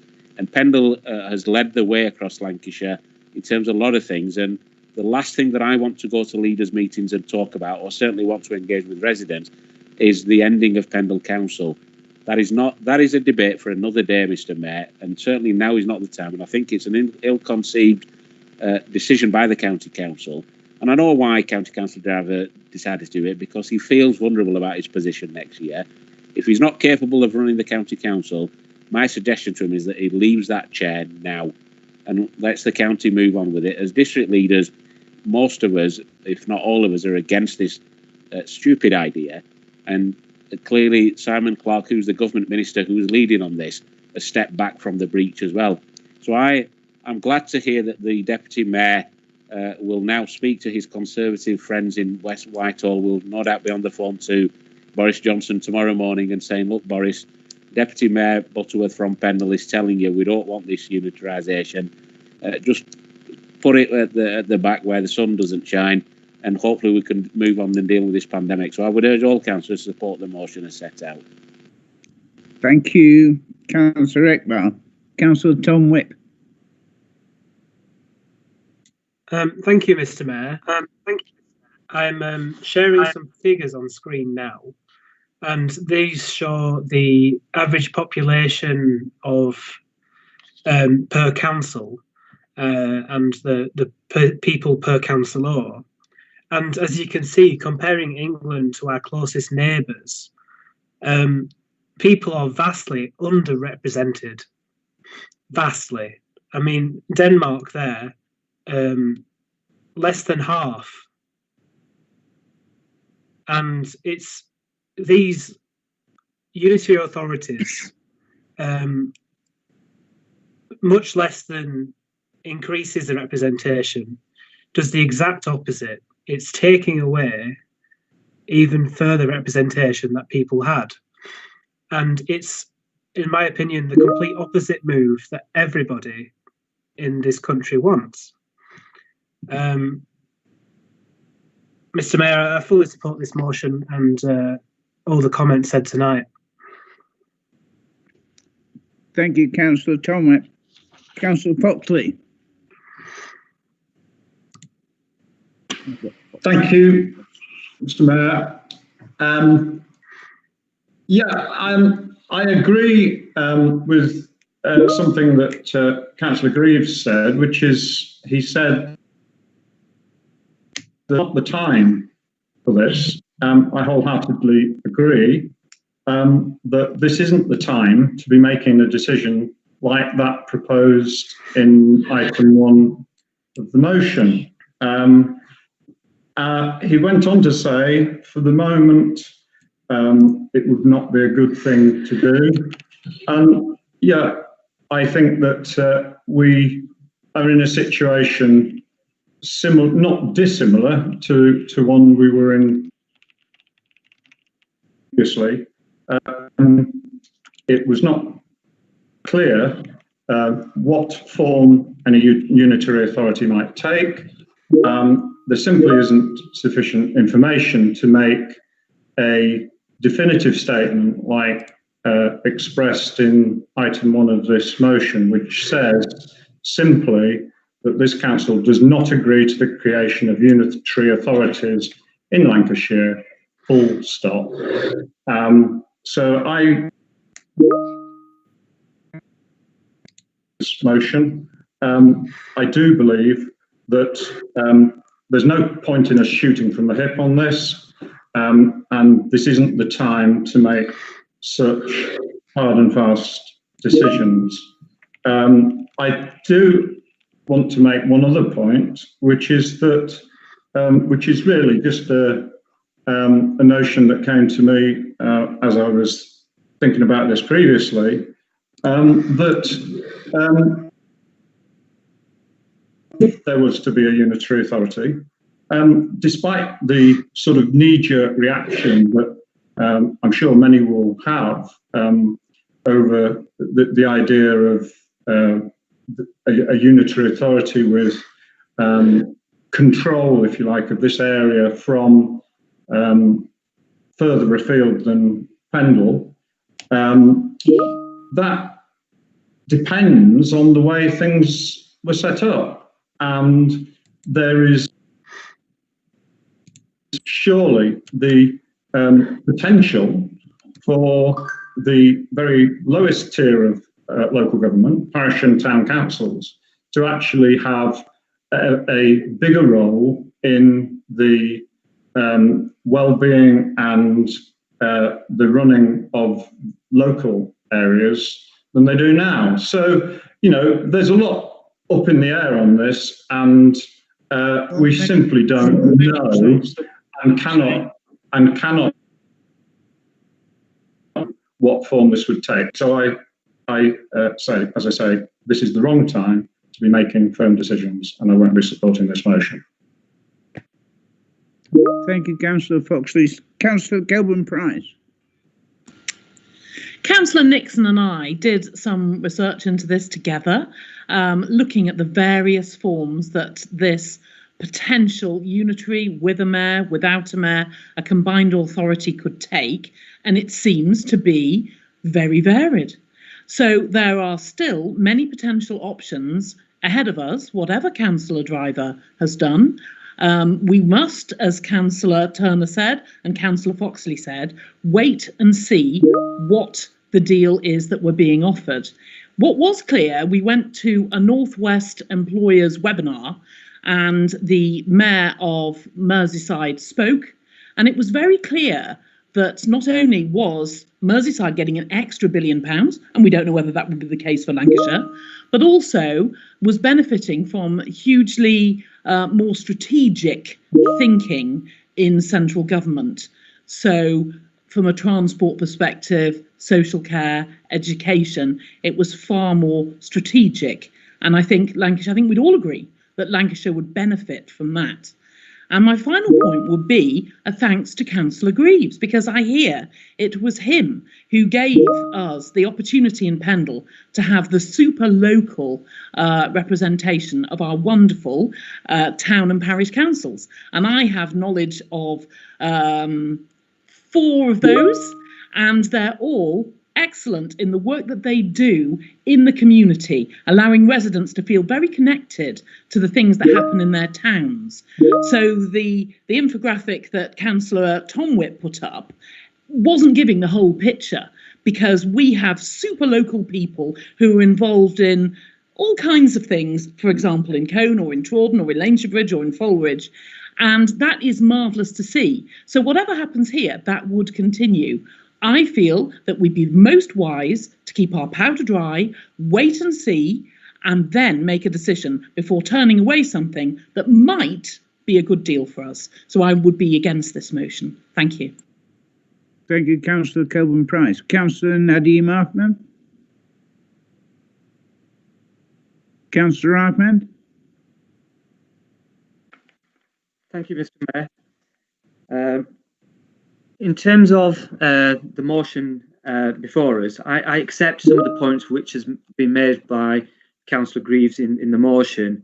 I think this matter could have been handled better by Lancashire County Council. There could have been more discussions with district authorities.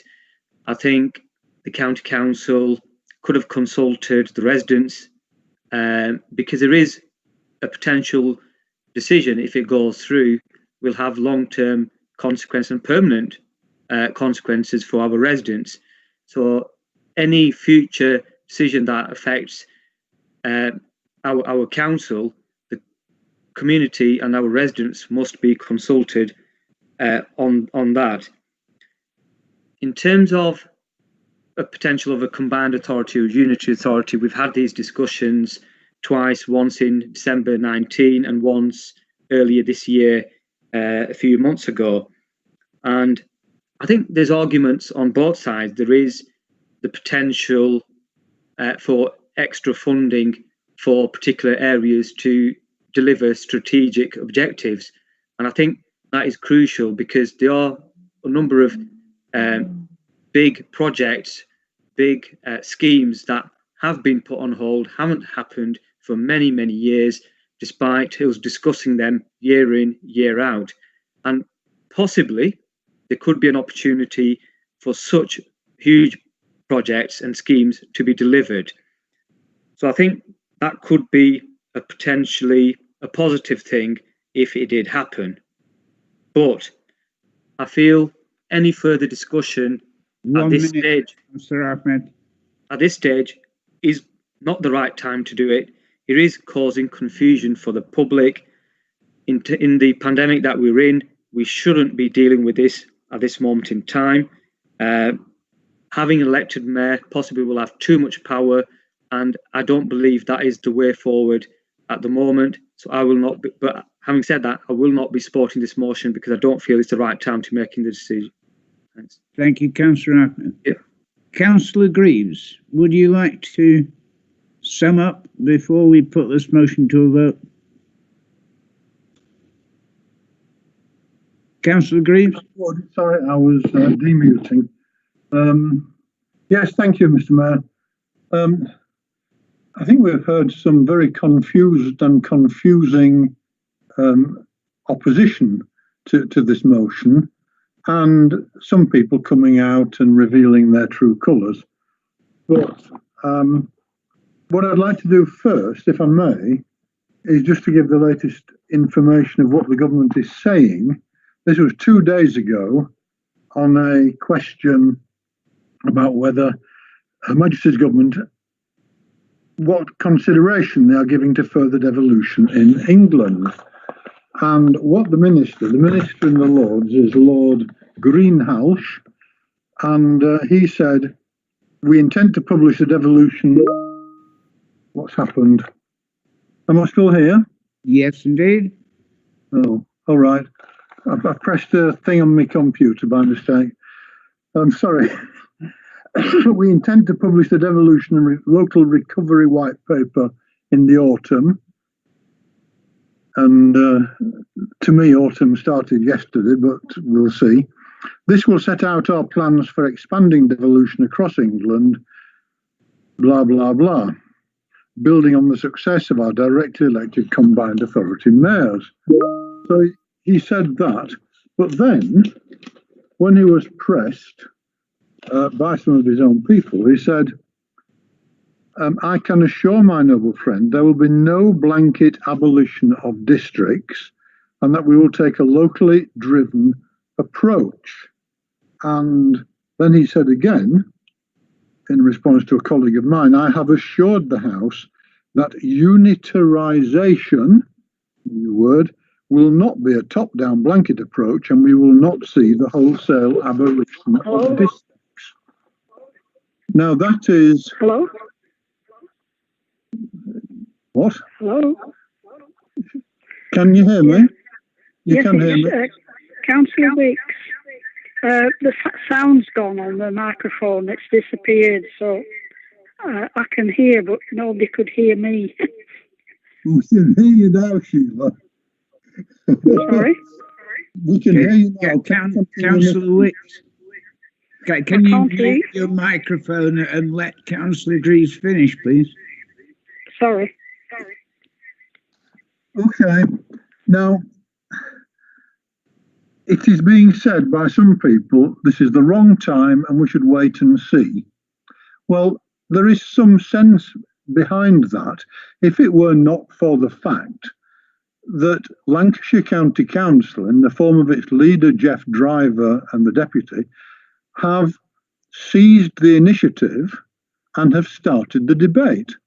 And they have put it on the agenda, sent it off to the government, arguing that there should be 3 very large unitary councils in Lancashire.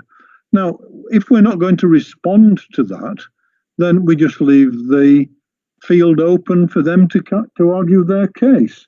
And if the government is now saying, well, it'll be up to what local people think and local opinion, and that there isn't any longer a general drive to abolish district councils in England, which there was a few months ago, then this is surely the time for us to jump in and say what we think. So I think the idea that going for a unitary would result in vast pots of gold is nonsense anyway, because the government won't have any more money to share around, and the likelihood that we will get it rather than the big cities is not very great. So I think that's a nonsense. But the important thing is it is on the agenda already, and we need to stick our oar in and say what we think. And the other argument's been used against is... Councillor agrees. I'm offended, right. You used my time up, okay, and therefore I urge people to support this motion as it stands. Thank you. Thank you very much, Councillor Greaves. In that case, I have no speakers on this issue at the moment that haven't already spoken. So we'll move straight to a vote then, and I'll pass it back to Dean for a recorded vote on the issue, please. Again, if I can remind members to put themselves on mute at this point, and when I call out your name, which I will do twice, if you will mute yourself and indicate that if you are for the motion, say for. If you're against, say against. Councillor Adam. For. Councillor Adams. For. Councillor Ahmed. Against. Councillor Ali. Councillor Ali. Councillor Amma. For. Councillor Ansar. Councillor Ansar. Councillor Ashraf. For. Councillor Aslam. For. Councillor Butterworth. For. Councillor Carroll. Against. Councillor Carter. Against. Councillor Clegg. For. Councillor Coburn-Price. Against. Councillor Cooney. Councillor Cooney.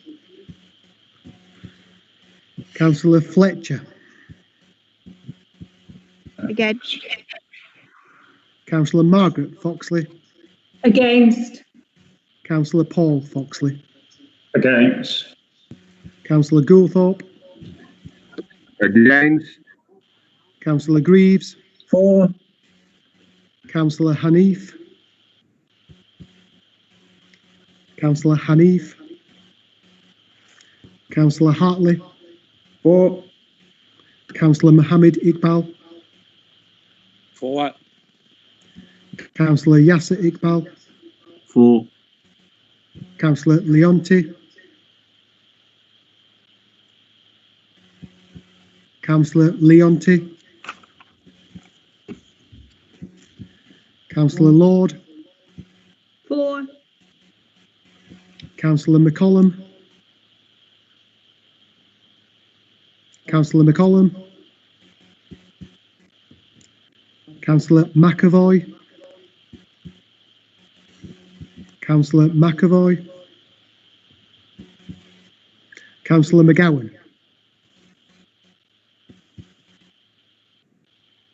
Councillor McGowan. Councillor Mahmood. For. Councillor Mann. For. Councillor Mills. For. Councillor Newman. For. Councillor Nixon. Against. Councillor Purcell. Councillor Purcell. Councillor Saqib. For. Councillor Shaw. Councillor Shaw.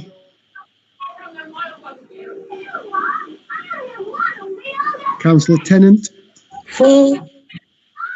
Councillor Turner. Against. Councillor Wall. Against. Councillor David Whip. For.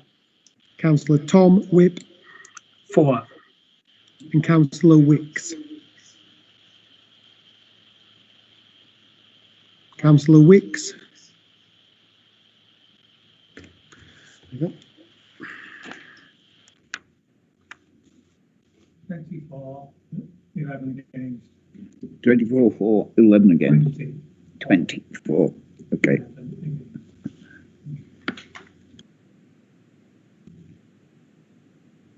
Thank you, councillors. Again, the result of that particular vote was 20 votes for the motion, 11 against.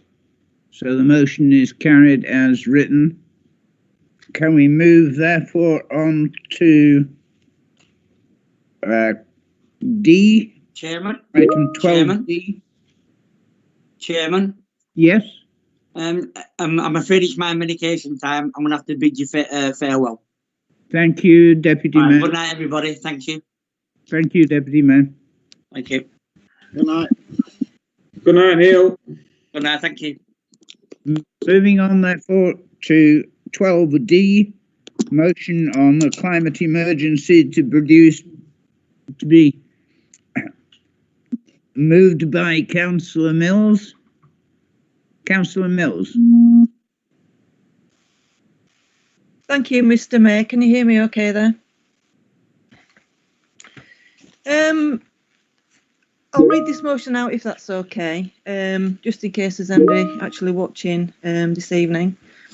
This council welcomes the publication of the Citizens' Assembly Summary Report, The Path to Net Zero, published on the 10th of September 2020, and then in principle broadly supports the recommendations to government contained therein.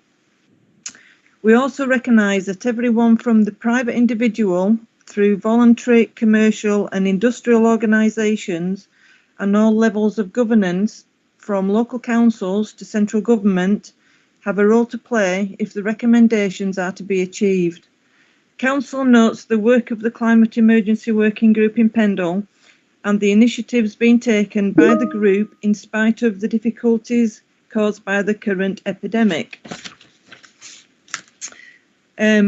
So number one, wishes to thank the individual members of the Citizens' Assembly for their hard work and diligence in considering the difficult questions posed by the problem of climate change. 2, stands willing to play our part in facilitating a solution and to take responsibility for our own actions which contribute to the problem itself. 3, calls upon our Member of Parliament, along with the highest civil authorities, Lancashire County Council and Parliament, to adopt with urgency the recommendations of the Assembly. 4, calls upon the Prime Minister and his Cabinet to expedite legislation and funding in order to implement the changes required. 5, calls upon central government without delay to provide the necessary leadership and guidance to achieve the stated objectives of net zero emissions by 2050 or earlier, if at all possible. So basically, in the current climate of COVID, I feel we should still not lose sight of what is the climate emergency. To give you some background of this motion, really, in June 2019, the UK government and Parliament agreed that the UK should do more to tackle climate change. They passed a law committing the UK to reach net zero greenhouse gas emissions by 2050. Climate Assembly UK was commissioned by 6 select committees of the House of Commons. The Assembly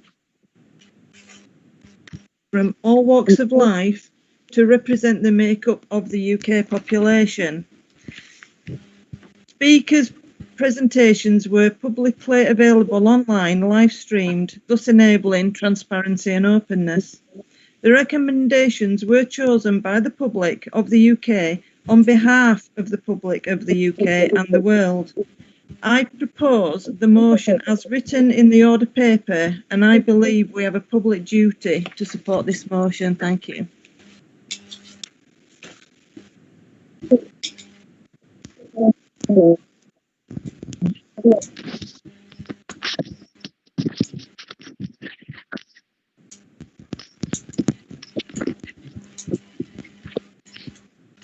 Did you get that? Did you all get that, Mr. Mayor?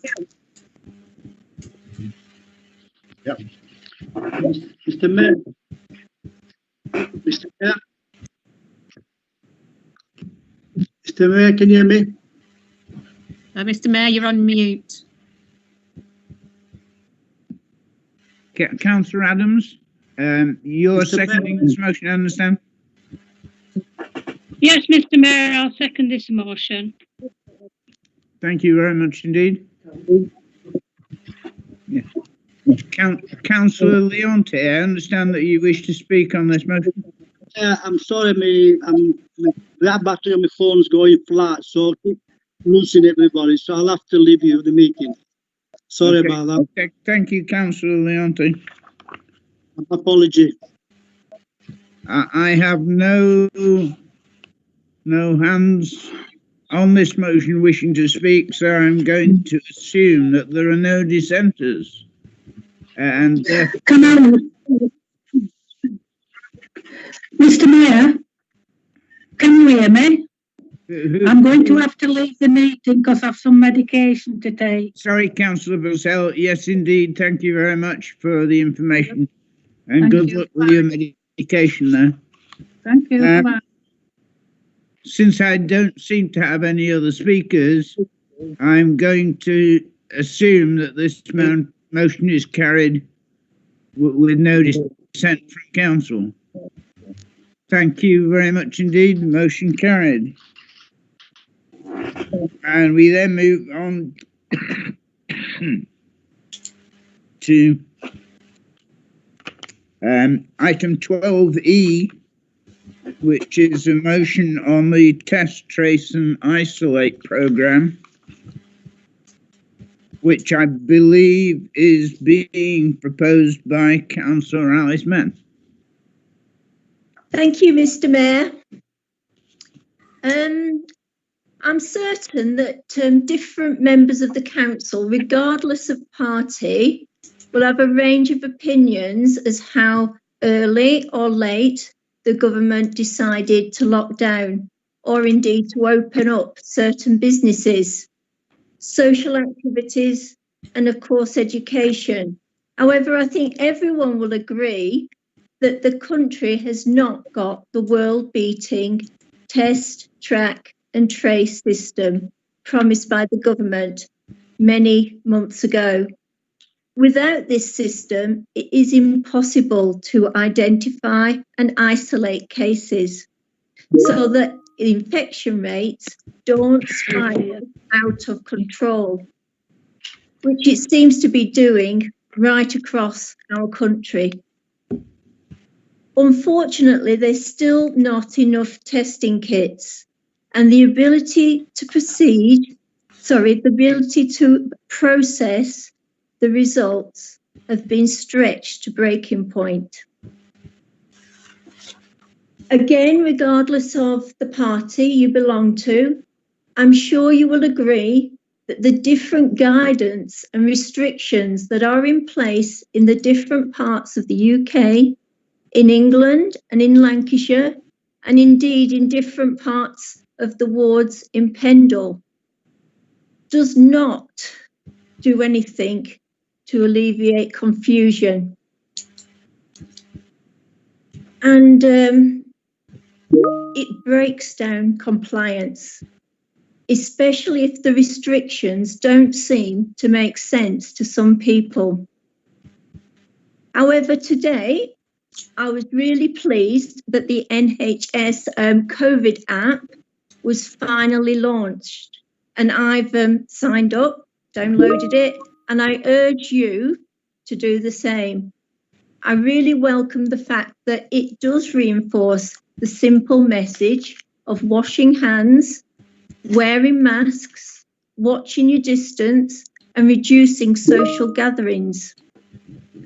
But I feel it's vital at every opportunity that the government issues these simple steps. And of course, we have the responsibility to do the same. The new app even has a link to Pendle, the Pendle Borough website. Unfortunately, this morning when I went on, it didn't work. But hopefully, it will be a great way for residents to keep in touch with the local restrictions. Here in Pendle, we need to support the people to follow the extra restrictions we have. I hope you agree the council do not want to spend any funds on an army of COVID marshals patrolling Pendle streets as suggested by the government. Rather, as a matter of urgency, we need sufficient resources, as set out in my proposal, to have an effective test, trace and isolate programme, to have population screening, targeted individual testing and adequate financial support for all individuals who are required to self-isolate. Funding to monitor those people that are self-isolating is really important so that it can be effective. I hope you will agree that a letter can be sent to the ministers to adopt the proposals outlined in this motion as set out in section E on the agenda. Thank you, Mr. Mayor. Thank you, Councillor Mann. Councillor Whip. David, I understand you're seconding the motion. Thank you, Mr. Mayor. I would like to second the motion. I understand that there is an amended wording for a new paragraph 2 and an amended wording for paragraph 3, and that is in the meeting chat and was emailed through to Jane and Philip earlier today. So I'll read out that bit, if I may, before speaking. So it is that Council, the second paragraph inserted would read, Council welcomes the announcement of new measures to support people on low incomes financially with one-off payments, but questions whether the checks proposed to be undertaken by the flawed national tracing scheme through phone calls will provide adequate assurance that those in self-isolation are abiding by the requirement to quarantine, and whether the police are adequately resourced to enforce those found to be in breach of the legislation. And then the existing second paragraph, which becomes the third paragraph, to read, Council also notes that people in Pendle are suffering from one of the most restrictive regimes in the country, but that the number of reported cases has seen the greatest increase in those areas with the highest level of restrictions. Mr. Mayor, speaking to this proposal, anybody that's known me for the past 3 or 4 months now will appreciate that my life has become completely and utterly dominated by COVID-19 and my determination to see it eliminated from every person in Pendle and every home, every street, and to the extent that Councillor Iqbal emailed me earlier on today and said, look, David, you're going to have to back off a bit because you're threatening your own health. Now, I'm not the only person in this meeting in that position, and yes, it is taking its toll on lots of people who, several of them present in this meeting, who are, as I said earlier on, going above and beyond the call of duty to try their very best to ensure that we do not have the tragic consequences that could possibly come about. But it is a tragedy because so much better could have been done to, in the first instance, reduce the impact of the first wave, and secondly, not to see a summer squandered as it has been with eat out to get fat rather than actually putting things in place that would make a real difference. We have seen that testing has been completely and utterly swamped by the predictable demand of September, and the government have failed to ensure that there is an adequate testing in place. And we have a situation where they are locking us into lockdown because the very tools that are necessary to get on top of the disease and contain the disease are not being provided. I'm not quite sure who's rattling. Mr. Mayor, the tracing element, Pendle Council are making stalwart steps to try and get local tracing working and getting some good results. But the whole system is flawed in that a lot of cases aren't passed through to Pendle until 6 days, 6 full days after they're notified to the national system. So the whole thing is utterly deplorable. With isolation, the new proposals from government are very welcome. We only, well, the last figures I know is that we'd only approved four single digit, 4 self-isolation payments under the previous regime. You're in the red regime. Yeah. Councillor. And Mr. Mayor, I second this. We need to have full test, trace, isolate, and let Pendle Council run it, because we don't have the proverbial if we leave it up to the Lords of Masters down in Westminster and Whitehall, who are making an unholy mess of it. Thank you, Councillor Whip. I have Councillor Greaves, Councillor Tennant and Councillor Iqbal have all indicated their wish to speak. Councillor Greaves, would you like to come in on this one, please? Thank you. I don't want to say very much because I've been talking about this all week down here and having some discussions with the Minister as well. And the real problem, in my view, is not that the people at national level in Public Health England, and indeed in much of the government and the civil servants, don't understand, now at least, the need to work closely with local authorities and to give local authorities the resources to get on and do the job on the ground.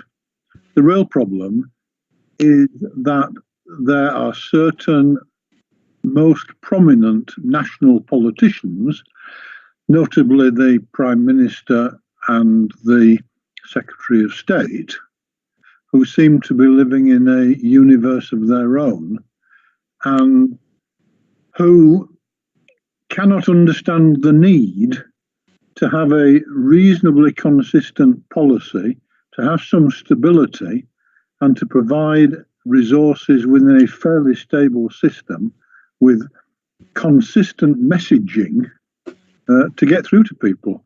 And so long as those two individuals are there, I am very doubtful. Now, some people may say that I'm just making political capital and so on. I am not. I am very concerned indeed that unless people can get a consistent, stable message, system and structure at national level to feed down to people throughout the country in all these districts who are all saying exactly the same things, whether it's a city like Leicester or whether it's Bradford or Blackburn or the north of England. And tomorrow we're talking about the north of England regulations, so I shall pass on some of the stuff in this motion. But I believe that there are people there who are as concerned about it as I am and trying to do something about it. and I think that is probably true of Lord Bethell, the Minister in the House of Lords, who is having to answer to debates and questions and motions on regulations every day of the week now. The House of Lords is spending half its time on this. It is absolutely ridiculous, but that's the way things are. I would just like to say that there are people watching. There was a Councillor Whip wondered if anybody was still watching. I can report that one long-standing former member of Pendle Council is watching avidly and tells me that she's been texting me and telling me that she can't get away from it. She's fascinated by it. She thinks it's wonderful. So I told her she's a sad lady, but never mind. So I think this motion is useful and helps. Thank you, Councillor Greaves. Councillor Tennant. Yeah, I will be supporting this motion. Can I just say that I think the whole situation nationally is a mess. We should have locked down earlier. The test and trace is a mess. It should have been left to people who know what they were doing rather than private companies. And I think we really need to push the government on this, both for the people of Pendle and for people nationally. Thank you. Thank you, Councillor Tennant. Councillor Iqbal. Thank you very much, Mr. Mayor. I'm just going to be very brief and talk about the resolution 3 that talks about sufficient resources. Wholeheartedly support that move by Councillor Mann, because fundamentally, and it's been proven over the last 6 months, that local councils and local communities are best placed to deal with the COVID crisis, Mr. Mayor. One size doesn't fit all, and whilst the governments have got a very difficult job to do, time and time again, district council leaders like myself and other leaders across the country have said, give us the resources, give us what we need to do the job. And, you know, senior officers, including our chief exec, have lobbied for resources to say, look, we can do things on the local level based on what our local community needs are. Government have slowly started listening. And a prime example of that, Mr. Mayor, was the £13 a day slap in the face that I called it for people that had to isolate. Well, the government have announced in the last couple of days this grant of, well, this payment of £500 if you have to isolate. But the bizarre thing is they want us as a council to administer it from next week. And as we speak now, as we speak today, we're still waiting for the details on what the rules are. And that's not fair on local councils and councillors when we're at the forefront of delivering services. It's certainly not fair on our officers and the people of Pendle, who will next week, some of them will be waiting for that money, for us to try and administer something that we don't know about. So the message in the motion is quite clear to government, and I sincerely hope that they'll take notice. Thank you, Councillor Iqbal. Councillor Mills. Thank you, Mr. Mayor. On this motion, I just think that things have progressed and we're in very worrying times at the moment. Infection rates starting to go through the roof. You know, whatever's, you know, has been put in place, it's not working. You know, and we need to do something at a local level.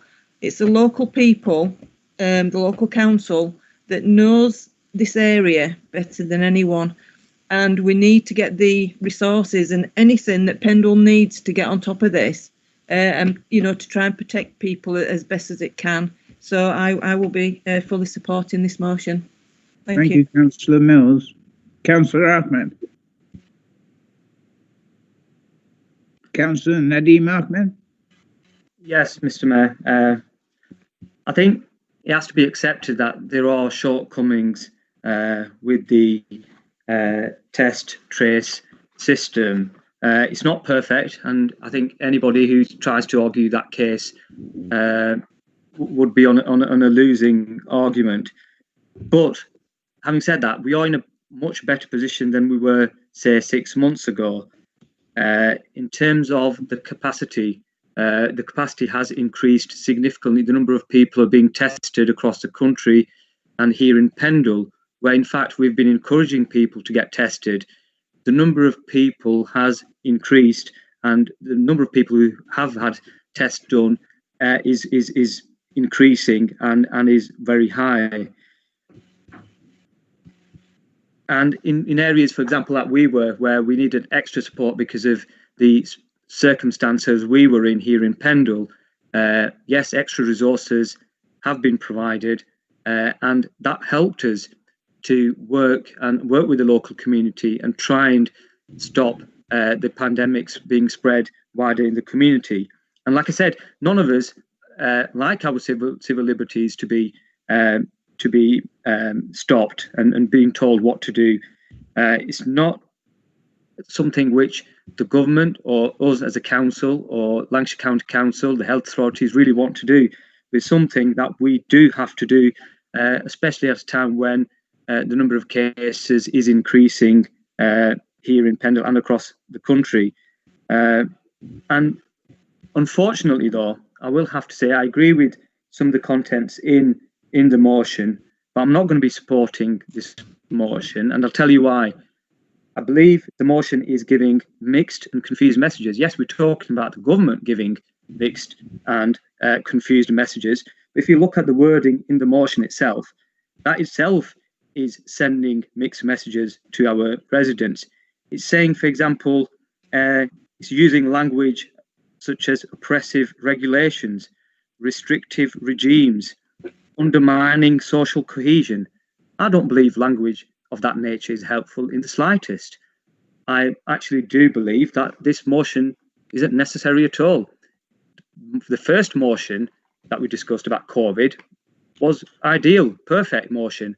And the last sentence in that motion really summed it up, that we all need to work together, local and national agencies. And that includes the test and trace system. I think that kind of covered everything. We're well aware of the issues, of course we are. But this, for me, is an exercise is just having a bash at the government. I'm not here, don't get me wrong, I know people will twist it saying I'm trying to defend Tory policy and Tory decisions. It's not perfect. I've said that at the outset. It's not a perfect system, but I do not believe having this motion is helpful in the slightest. The Director of Public Health, Lancashire County Council, the Chief Medical Officer, these are the people who are giving... Councillor Ahmed. Yes, thank you, Mr. Mayor. These are the people who are saying we need to have certain restrictions. These are the people we need to listen to and follow their advice, rather than just blaming people all over. And I genuinely believe that testing is and will get better. The target of £500,000 by the end of October, hopefully the government will be able to achieve that. And if the government does, I don't think we should be taking happiness and saying, yes, they haven't achieved it and using that. I think we should be working and encouraging the government to deliver on the promises in terms of the testing. So I'll finish on that point, Mr. Mayor. Thank you, Councillor Ahmed. I have two more speakers and then I'm going to go back to Councillor Mann.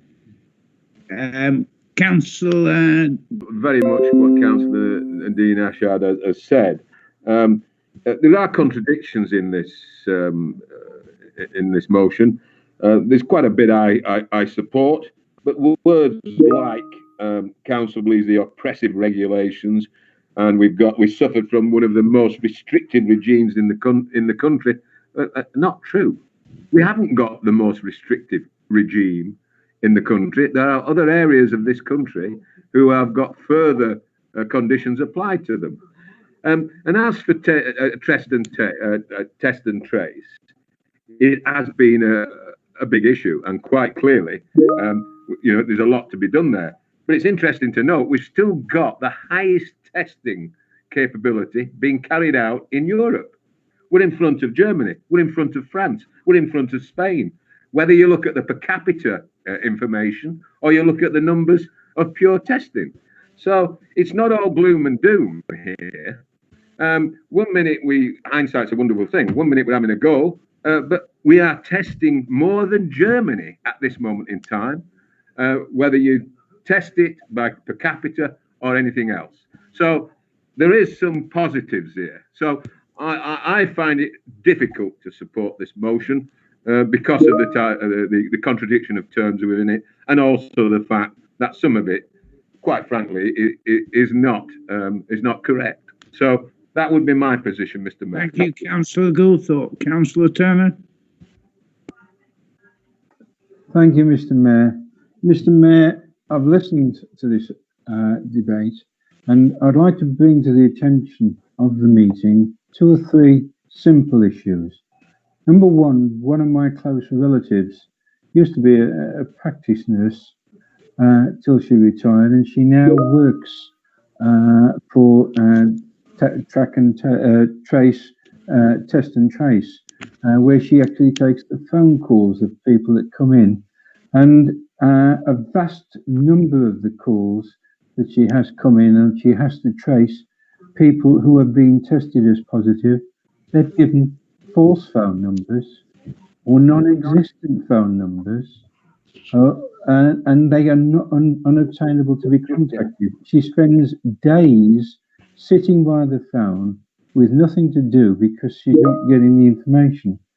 One of my sons, who lives in Lancashire, in another part of Lancashire, was in contact with someone who had a positive test for COVID. He then tried to get a test. He couldn't get through for it. He drove to Lancaster from his home, couldn't get a test done there. He then went to Preston, couldn't get a test done there. I must applaud Pendle, because Mrs. Turner, who had to go to hospital for treatment, but was told before she could go, she had to have a negative test before she could go into the hospital for the treatment, applied for a home test. The home test arrived, the home test was completed and was posted in a priority letterbox. That was 6 weeks ago, and there's still not been a reply as to what the result was. As a result of that, I then took Mrs. Turner, and we have for the last 6 months spent the vast majority of our time when we were at home, or when I'm at home and not going out at all. And I actually took her to Carr Road without an appointment, just to see what the situation was. And they were only too quick and easy to give us both a test. And in Pendle, the facilities, the opportunities for people to have tests and to have response from those tests is exemplary. You get the reply usually within 24, 36 hours. I have my granddaughters, my son-in-law, my daughter, who have to have them on a number of occasions through having contact with other people. So that there are great benefits in Pendle, but a lot of the problems with the test, trace and isolate system are the people themselves in other parts who are not prepared to be honest and to give the basic information that is needed. As a consequence of that, Mr. Mayor, perhaps the government may like to insist that everyone who goes for a test gives a driving licence number, a national insurance number, a national health number, or some identification of that nature that they can be specifically identified. And if they do give false information, I'm sorry, they should then be prosecuted to the full extent. Thank you, Mr. Mayor. Thank you very much, Mr. Turner. Councillor Mann, you have the right to respond. Do you wish to add anything else to the debate, Councillor Mann? On mute. I've unmuted myself. I just feel that we need to address the government in the strongest possible terms. So I would hope that people would support the proposal as it stands. Thank you, Councillor Mann. And on that note, then, we will go to our final recorded vote of the evening. Hopefully. Again, I'll hand over to Dean to perform the roll call. If you support the motion as written, please respond aye. If not, no.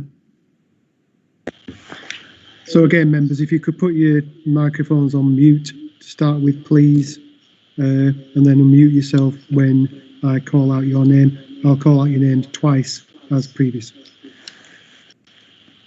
If you're for the motion, say for. If you're against, say against. So, Councillor Adam. For. Councillor Adams. Councillor Adams. Councillor Ahmed. Against. Councillor Ali. Councillor Ali. Councillor Amma. Councillor Amma. Councillor Ashraf. Councillor Ashraf. Councillor Aslam. Against. Councillor Carroll. Against. Councillor Carter.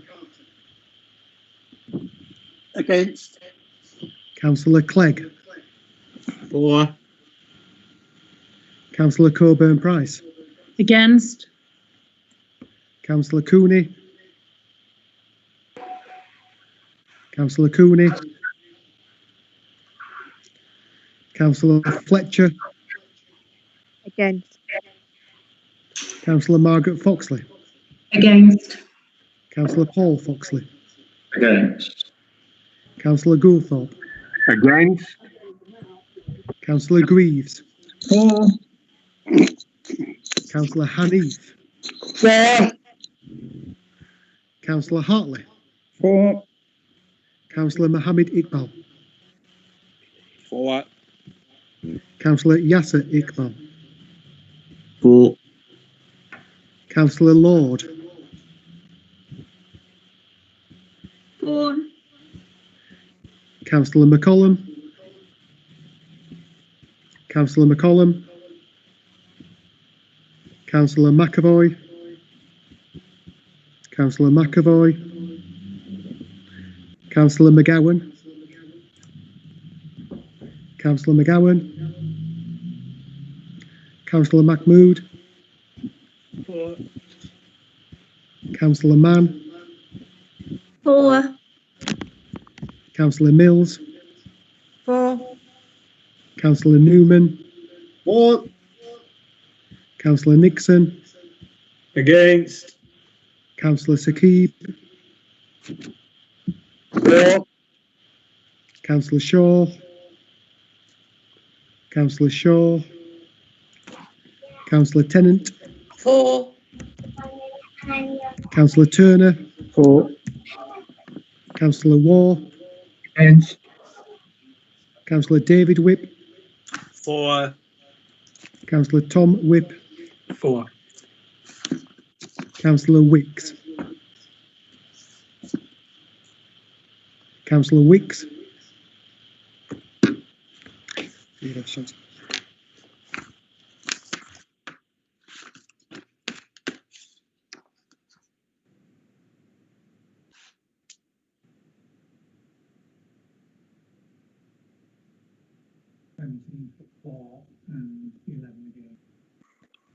Thank you, Fred. Voting on that particular motion was 17 for the motion, 11 against. So the motion is carried. That completes the agenda for tonight's meeting. Councillors, ladies and gentlemen, I'd like to thank you all for the time and effort you've put into attending this meeting this evening, and wish that you all stay safe and well and you avoid the dreaded COVID-19 virus until we have an opportunity to get together and meet again. Thank you very much for your participation, ladies and gentlemen. Thank you. Well done. Thank you. Bye-bye.